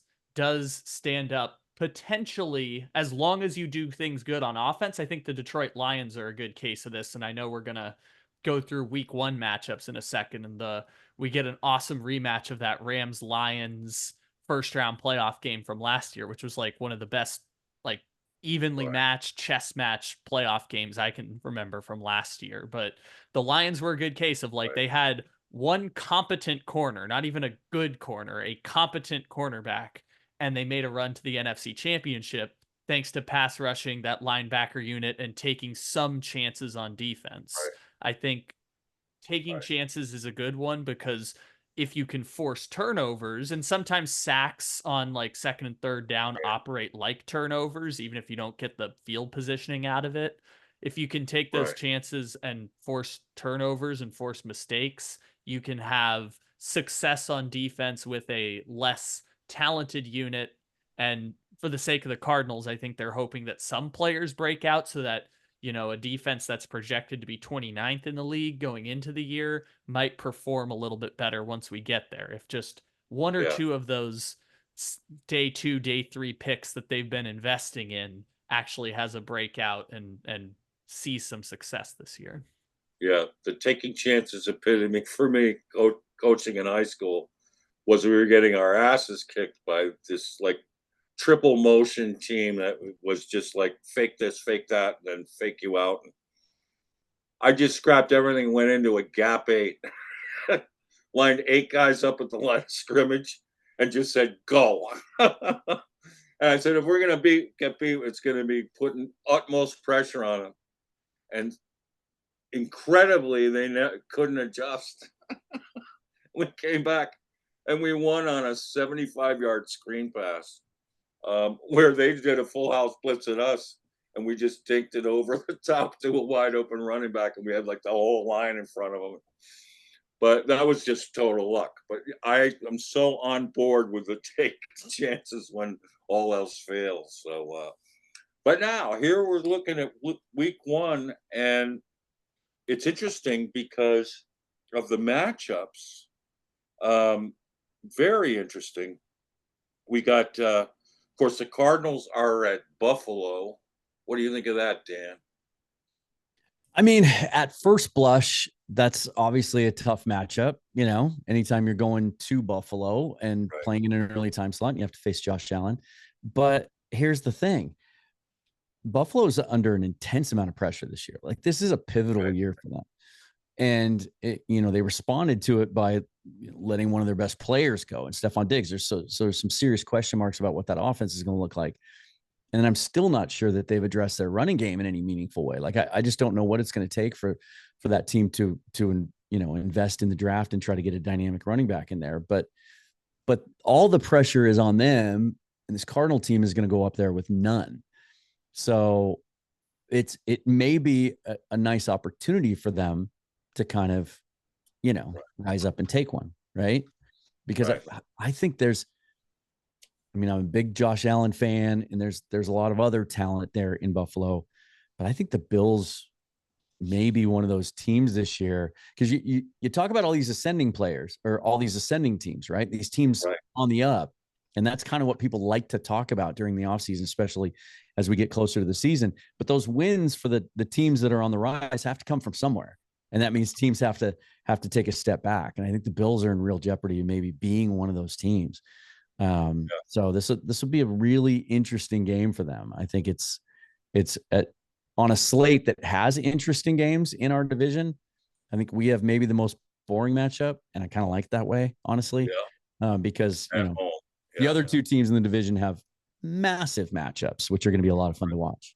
Yeah, let's get your take on. Well, first of all, just to chime in, my thought too was if you're gonna play Buffalo in Buffalo, great that it's week 1 and not week 17. Right. Additionally, their first minus 30. Their first game in a post-Stephon Diggs world, anything could happen. You know? Yeah, and they're a little bit in transition, although they've still got major talent. But also, 3 years ago when the Cardinals had their best season under Cliff Kingsbury, we opened the season at Tennessee, who was hot then, coming off a playoff bid, and we had a great game there, really dominated the game, and Kyler was on fire. So I'm hoping you could sneak up on them in Buffalo, but I'm pretty sure it won't be snowing, so that's good. Yeah. So we got just Kyle, who would you pick? Cardinals, Buffalo? I don't know who I would pick. I would guess the line is probably going to be like Buffalo 4.5. Probably that would be my guess. 4.5, 5.5 is probably what the line. So if that's the line, who are you taking?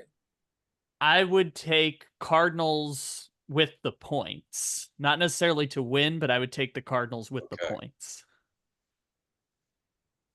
All right. This is why you're so beloved in Arizona. I have so much faith in them. Great job on that. I love the Cardinals, but I would need 4.5 points to pick them against Buffalo. Yes, I think that was a great way to put it. So, 49ers at home versus the Jets on Monday night. Dan, your thought? Yeah, that's going to be so much fun. Like, let's just hope Aaron Rodgers doesn't, place more than 4 plays. In this game, just from an entertainment standpoint. Like the storylines here, obviously the old storyline of Rodgers and the 49ers and just, and then everything they went through last year and Robert Saleh coming from the 49ers tree and all of that.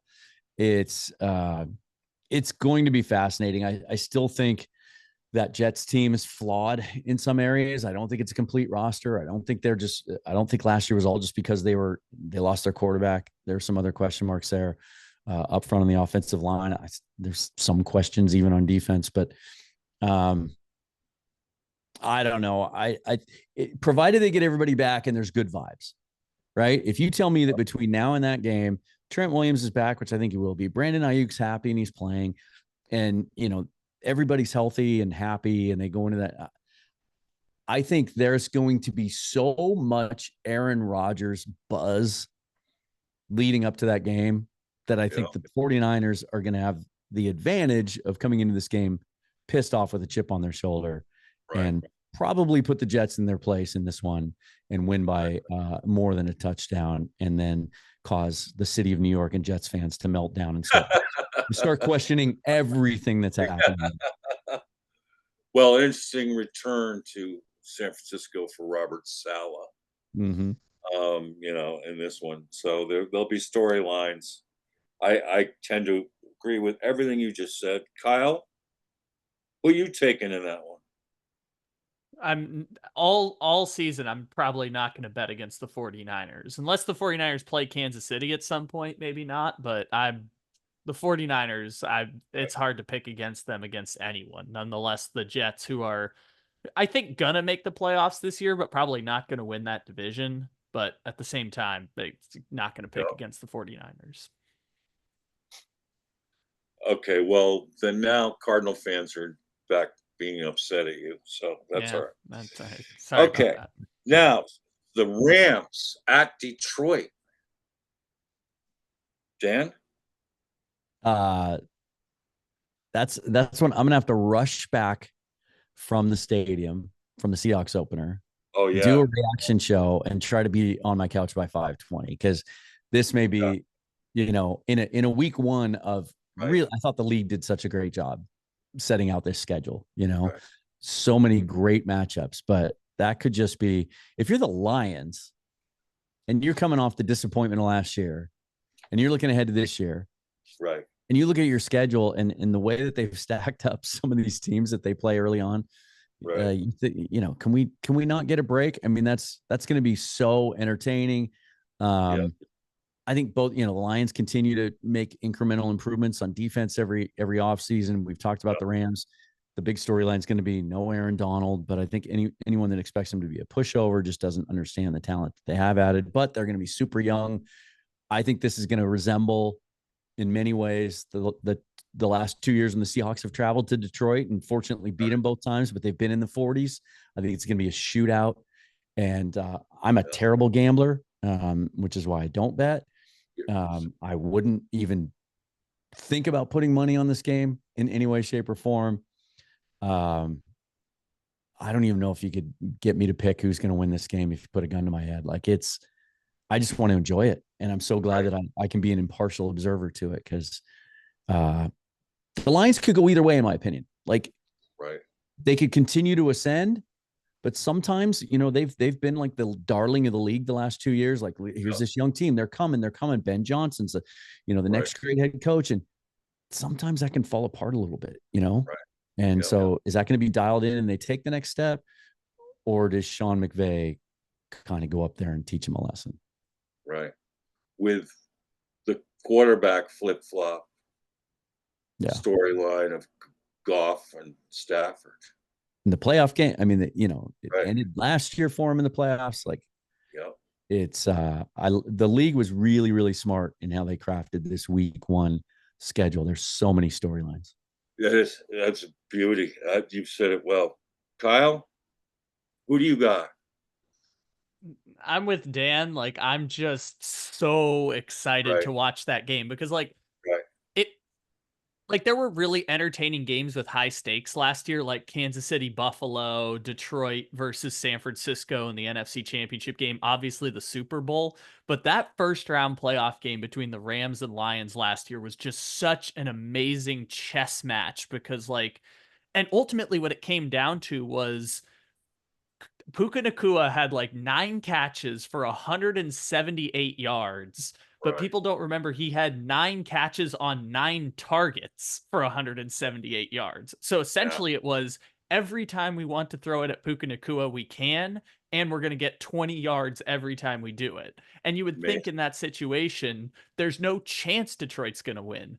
But then on the Right. last drive of the game, the 10th target at Puka Nakua, which I think was a second down, and then they got a sack on third down. But on a 2nd and 10, the 10th time they threw at Puka Nakua, Cam Sutton finally bats down a pass. So even though Puka Nakua goes whatever he wants all game, 9 targets, 9 catches, 178 yards, a touchdown, the 10th time they get a stop, and the Lions end up winning that game because it was just such an incredible offensive chess match between McVay and Ben Yeah. Johnson. And the best part about it is McVay and Ben Johnson are both back.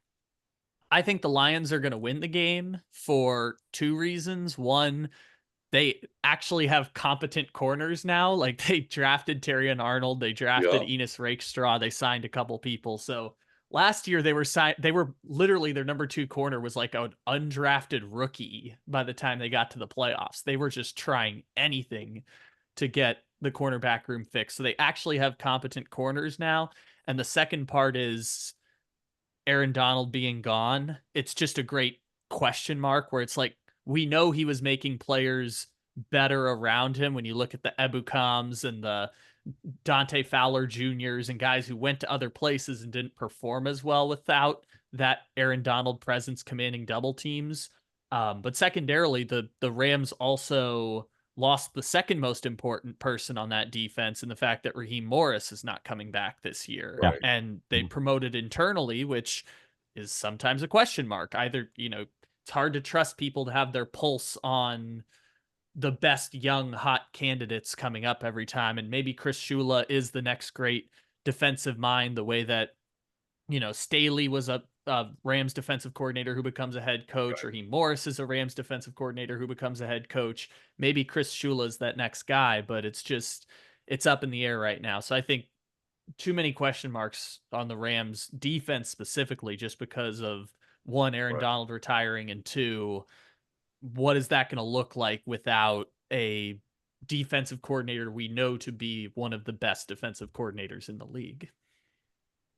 Well, an interesting storyline for me, although this won't get talked about much, is moving guard Jonah Jackson from Detroit to LA. Will it make the difference?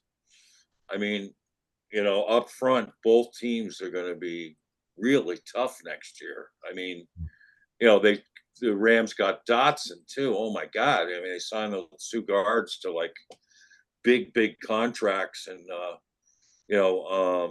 and I love the kid, their center Avila, Steve Avila. He's an up and coming player. So up in the middle there, they're going to be pretty stout with that, with their offense. And I know Dan was alluding to that earlier. So, but now I'm really fascinated to hear Dan's take on the Broncos coming to Lumen on week 1. Fascinating matchup. Dan, take it.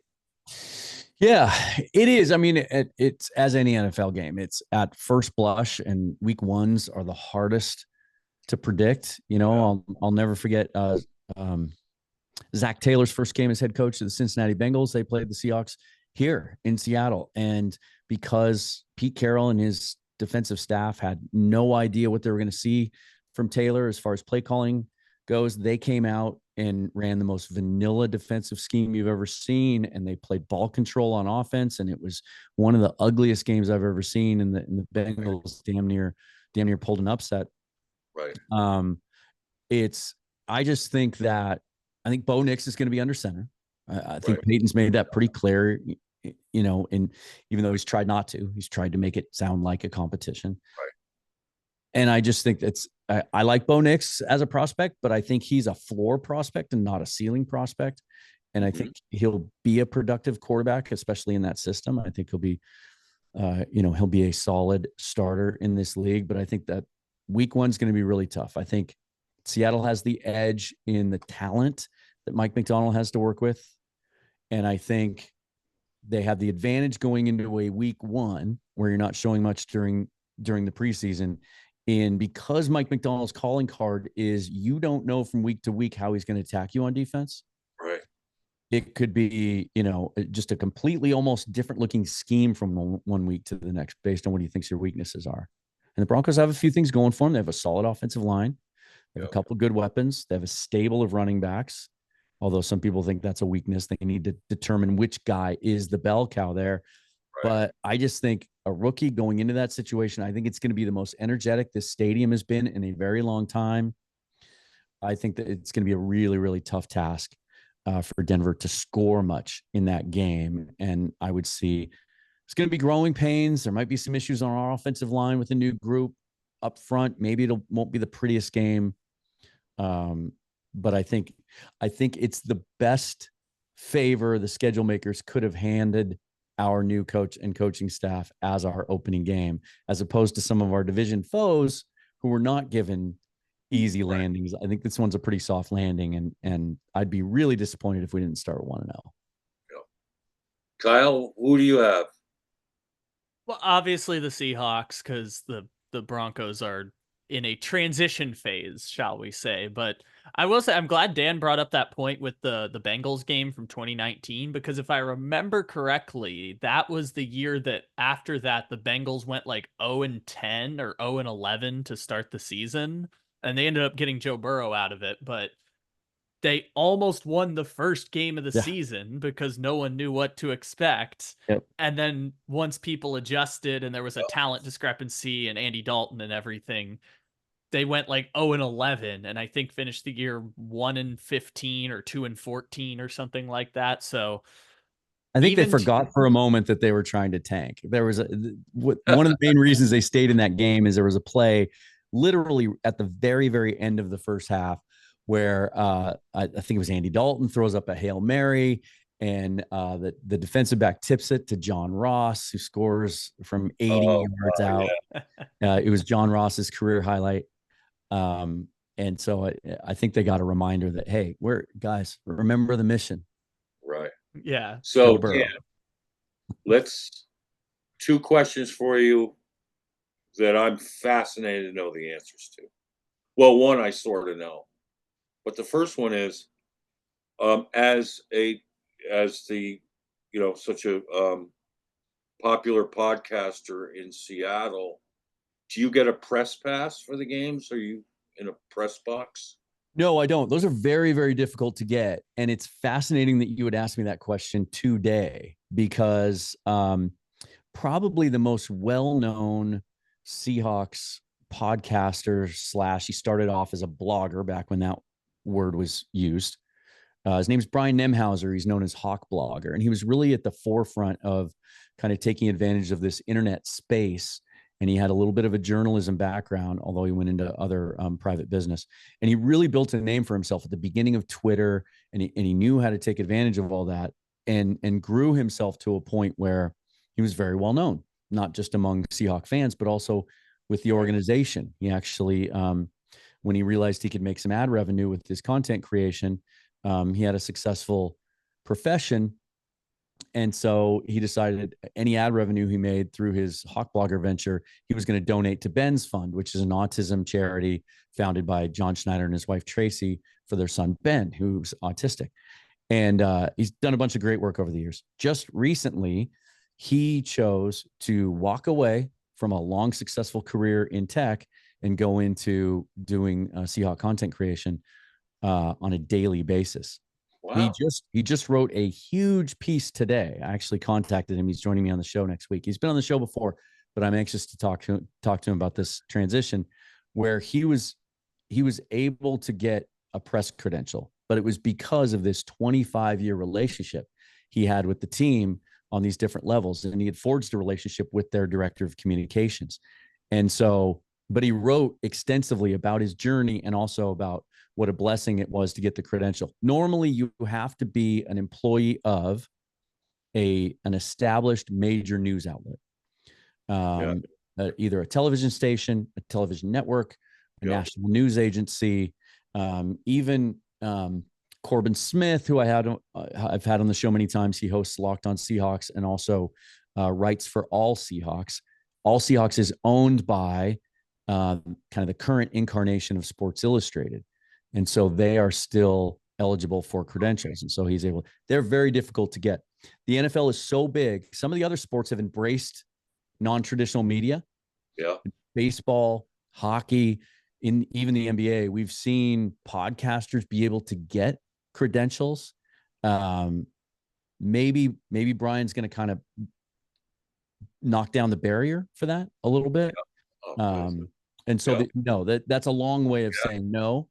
I do have a pretty decent relationship with some people in the Seahawks organization, and through my other career, I don't like to mix those two things. And so I'm at times hesitant to ask them for favors, but at some point I'm going to ask them if I can at least maybe start to request some interviews and maybe get a little bit more access. At some point, the plan is that I will be able to do this full time. And at which point maybe that's something to pursue. But no, it's an interesting. I'm glad you asked it, because it's something that I think a lot of people don't understand. Is I mean, I approach my show from a journalistic standpoint because that's what I got my degree in, and I did used to work in traditional television broadcasting. And so I think there are people that assume that I have that kind of access when I don't. I have to rely on the word of others, which is why I have so many journalists on my show. So you have your own season tickets. I have had those almost the entire history of the Seahawks. Yeah. That's great.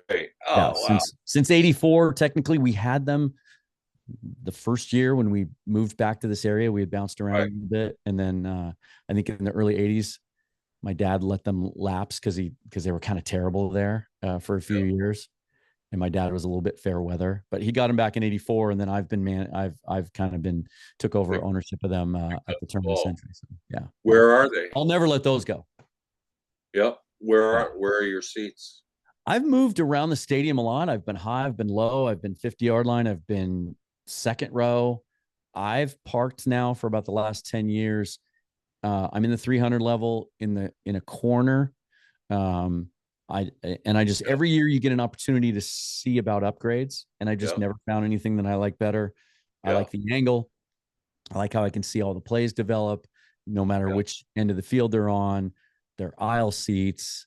There's a nice beer stand nearby. All the creature comforts. The bathroom that's closest to that section isn't one of the most crowded ones. There's a lot of things you got to consider. It's not just about your angle, right? Are you donning the neon? I like the action green, man. Fans, and Grant, I just think some fans just get worked up about uniforms way too much anyway, right? But some people hate the action green, and I love it. Maybe my favorite jersey that I wear the most often is I have an action green Cam Chancellor. I love the color, and so I'll mix it up. I'll wear. I have action green pullovers and stuff like that. I'll mix it in, wear it to the games. Sure. So the last thing is, and I've been waiting for this all podcast. I was gonna leak it out there early, but I thought, no, let's give this as a reward for those who were with us to the end. Tim Rosenbach. Yes. Okay. Cardinal fans, Dan is close friend of Tim Rosenbach. You remember him? Oh, we haven't talked in many, many, many years, but but at Washington State, Dan was his wingman at Washington State. And so regale us with a Tim Rosenbach story. Okay. For those of us who know and love Tim Rosenbach. Yeah. I'll save the stuff that wouldn't be very flattering because Tim used to, he's been on the straight and narrow for a long time now, but he was a hard charging.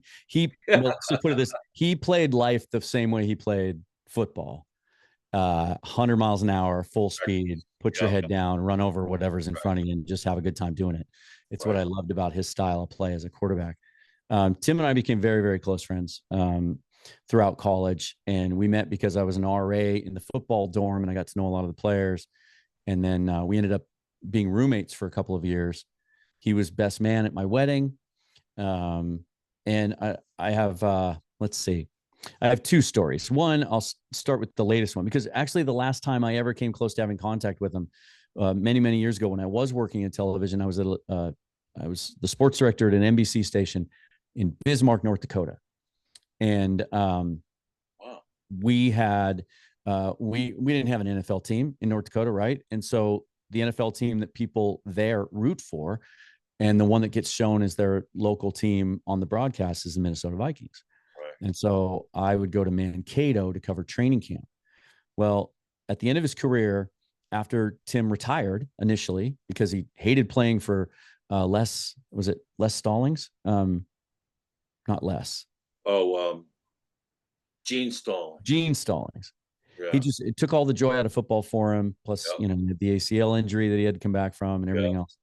He just walked away, right? He'd done a good job investing in his contract, which is amazing to say because the money wasn't what it is today. Right. And he just walked away. Then he got the passion back, played in the Canadian League for a little bit, decided he wanted to come back to the NFL, almost signed here in Seattle because Dennis Erickson, his old college coach, was coaching here. But at the last minute, and he wouldn't have been the starter. I think we had Kitna at the time and John Freeze. At the last second, he gets a phone call from the New Orleans Saints. They were offering him 2 years with some guaranteed money, so he signed with the Saints. They trained very close to Mankato, so I was going to take the opportunity to go down there and see him. And then the day before, I get a phone call from their press guy that says, "Hey, Tim's not going to be at camp. He got injured." And that was the injury that ended his career. He was getting out of bed and he ruptured a disc in his back and didn't play. Yeah. But my favorite stories about him, there was one moment where we were at a party and he had declared for the draft, but it was after it was too late to enter the draft. So he was going to be in the supplemental draft, right? The supplemental draft isn't even a thing anymore. But that year, he and Steve Walsh both came out the same year. If you remember Steve Walsh, the Cowboys. Yes. Who spent a first-round pick on him, even though they had just taken Troy Aikman. Well, Aikman had gone first overall in the regular draft that year. And Rosie comes up, and I'm on the rooftop party, and I'm drinking a beer. And Tim comes up, and he has this look on his face, like I didn't know if a family member had just died or if he had just won the lottery. And he just gotten off the phone with his agent, Gary Wishard, who was most known for negotiating that deal for Brian Bosworth, the 10-year deal. Oh my God, yes. And he says, I just got off the phone with Gary, and he just told me he's talked to a number of teams, and he thinks I'm going to get Troy Aikman money. That's what he was excited about at the time. Let me just tell you, what did Tua just sign for? Oh, yeah. 4 years, 220, right? Right. Tim was a first-round draft pick. He signed a 5-year deal for $5.5 million. Right. With a $1 million signing bonus. Yeah. Right. My other favorite story about him, and I'll just make it really instantly quick, is they played the Giants in the Meadowlands his rookie year. He knew my wedding was coming up. He worked a deal with a security guard there, traded him an autographed football, brought back for me as my wedding gift, a laminated backstage pass to the Motley Crue's Dr. Feelgood tour, because he knew they were coming and I was going to be going to that show. And so I skipped all my classes that day, walked in with that pass, and watched them set up their stage setup the entire day. That was a lot of fun. Tim was a good dude. He's still kicking around. He's coaching at Cal Poly now. He's a offensive coordinator down there with Paul Wolf. I think that's his latest stop. Yeah. Awesome. I bet they sling it around. Yeah. Another guy that, I thought, and it'd be interesting to get your thoughts as a guy, a Cardinal fan. So many quarterbacks don't make it in this league. And sometimes it's the fault of the organization, and sometimes it's just bad timing and things just don't work. And if it doesn't work early, you just usually don't get other opportunities. The Geno Smith story is rare for that reason. Usually once the shine comes off you, you're done. I thought Tim was talented enough to be a very, very good long-term starter in the NFL. Right. The injuries happened. Terrible coaching staff. It just didn't work. But it doesn't mean that he wasn't good enough. Right. So much of it is like the beginning of Great Gatsby is like, he makes this point, Nick Carraway does, about how uneven things are when you're born, like who you're born to, who you're, how you come into this world. Well, it's how players come into the NFL. Tell me this right now. Would Brock Purdy be Brock Purdy at another team? Right now, not, especially if he had been drafted higher and more pressure would have been placed on him to play early, and the pieces weren't there around him. It's the inherent Achilles heel of the NFL draft process. I understand why it is how it is, and it's created to produce parity, and it has, and that works, and it means more TV viewership and more fan engagement and everything else. But specifically for quarterbacks, it's the worst possible thing. I almost feel like they should have a different way to allocate college quarterbacks to NFL teams, because you draft at the top of the draft because you're bad. You usually have bad offensive lines, usually have new coaching staffs or dysfunctional coaching staffs that are about to be fired. And the pressure is on to play these guys right away. And it's one of the hardest transitions to make in sports, is to make that leap. And it's, a lot of these guys that bust because they're not good enough, flat out. Trey Lance, Zach Wilson, I think, are good examples of that. But I'm not so sure that's the case with everybody. I think you look at Mac Jones and how good he looked as a rookie, and then how dysfunctional things got his second year. I think Mac Jones, in a similar situation to what Brock Purdy walked into, might still be starting. Right. That's a great example. And I just throw one other example in there, which I was so impressed with, is, it comes down to belief too, because, we were saying before, if some guy isn't like a top round draft pick, fans are just like, he's just a guy, forget about it. I'll never forget how Dick Vermeil, upon losing Trent Green in training camp, said, no, I'm going to go with this young guy named Kurt Warner. And it was like, what? Forget about it. Kurt Warner, you're crazy. The Arena League guy? You know? Right. Arena League guy? Just a guy? Jag wouldn't make any other team? But a belief can go a long way. And a system for the right place, right time, right thing. You know? And for Gino, that's been what's happened to him in Seattle, which is really cool. You know, I mean, he was pigeonholed. Everyone said, okay, solid backup. And it's so hard to get off of that stigma. Yeah. You know, and to hear that he has Ryan Grubb's, praise already, and to hear Leslie Frazier talking about, I mean, that's pretty exciting. So, I think your guys are going to be sneaky good, and I think you're going to defend. And if somehow Coach MacDonald gets your defense competent faster than what you might expect, I think you'll be right in the thick as you were last year, and as you were, maybe even better than last year. So I wish you guys the best. Hope to retouch base with you at some point. Absolutely. Down the line. And we thank you so much for being here and spending this quality time with us. Yeah, this is fun. It's always fun to talk NFC West because there's a lot to talk about. And absolutely, there's a lot of mountains to climb, a lot of hurdles to leap, So, thanks again, Dan. Really appreciate you being here. And Kyle, you have any closing words there? I have had a lot of fun here today, and I'm excited to see where it goes. I will also bring up, just because I always love talking about it anytime we bring up Geno Smith, is that his second chance at a starting job was when Ben McAdoo replaced Eli Manning with Geno Smith. Oh, yeah.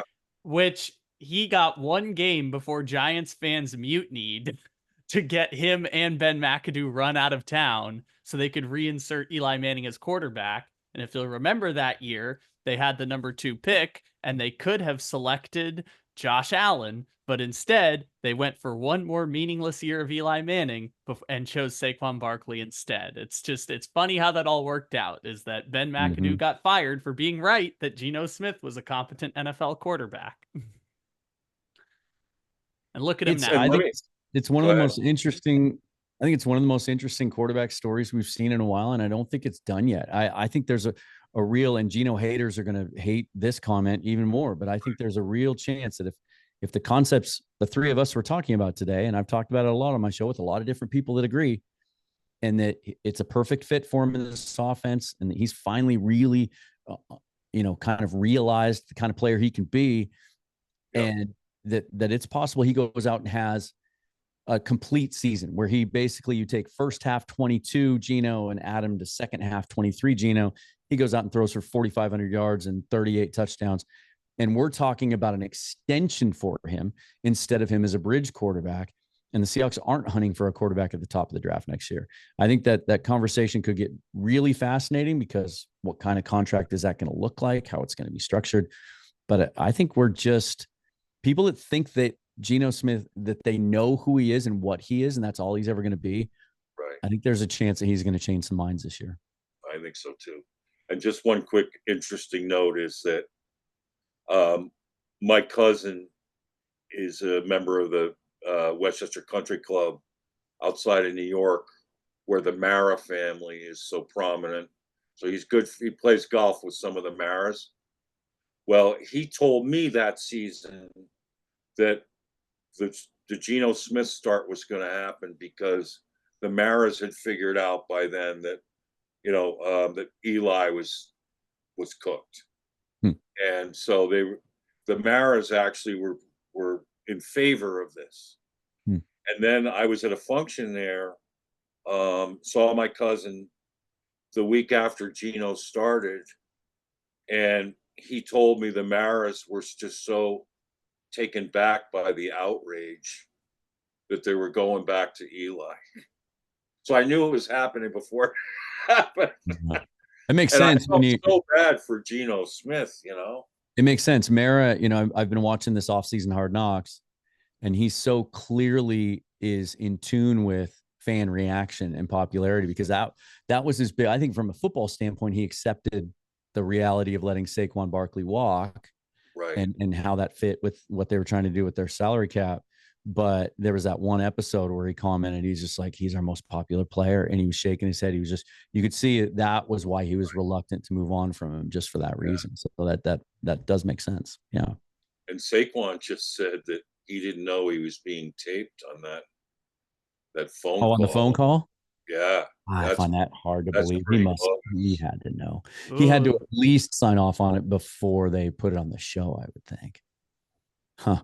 Depends on what state you're in. Different states have different laws for. True. Yeah, here in Washington, it's called a two-party state. Yeah, you have to let the other person know. Yeah. Mm-hmm. Yeah. Depends where you are. I mean, I don't know where Saquon was fielding the call. I assume they were doing that in New Jersey. I don't know what New Jersey's laws are for that. True. We could do a whole episode talking about that kind of stuff. Like I'm kind of fat. I think we may get to a point. Like, I love the off-season stuff. I love when teams give access. I love, what the Cardinals have done with some of those phone calls with Austin Fort during the draft. But I kind of there's moments during this Giants one where I'm like, ooh, I bet they're regretting that they gave that much access, because they don't look. It doesn't make them look great. Right. Yes. Yeah. So in conclusion, just want to say to the Seahawks fans that are watching this show today, Dan's the man. I'll tell you, you have got quite an amazing football guy at the mic here. So even keeled and yet so passionate. It's been a joy to be on 2 pods with you now, and I'm hoping for a third. And to Kyle, thanks so much for all the work you do here, and as co-host and as producer. Really appreciate what you're doing. And then to the Cardinals fans, may the red rain of Super Bowl confetti shower down on us someday into the red sea. Red rain. Well, thank you for the kind words, and right back at you, sir.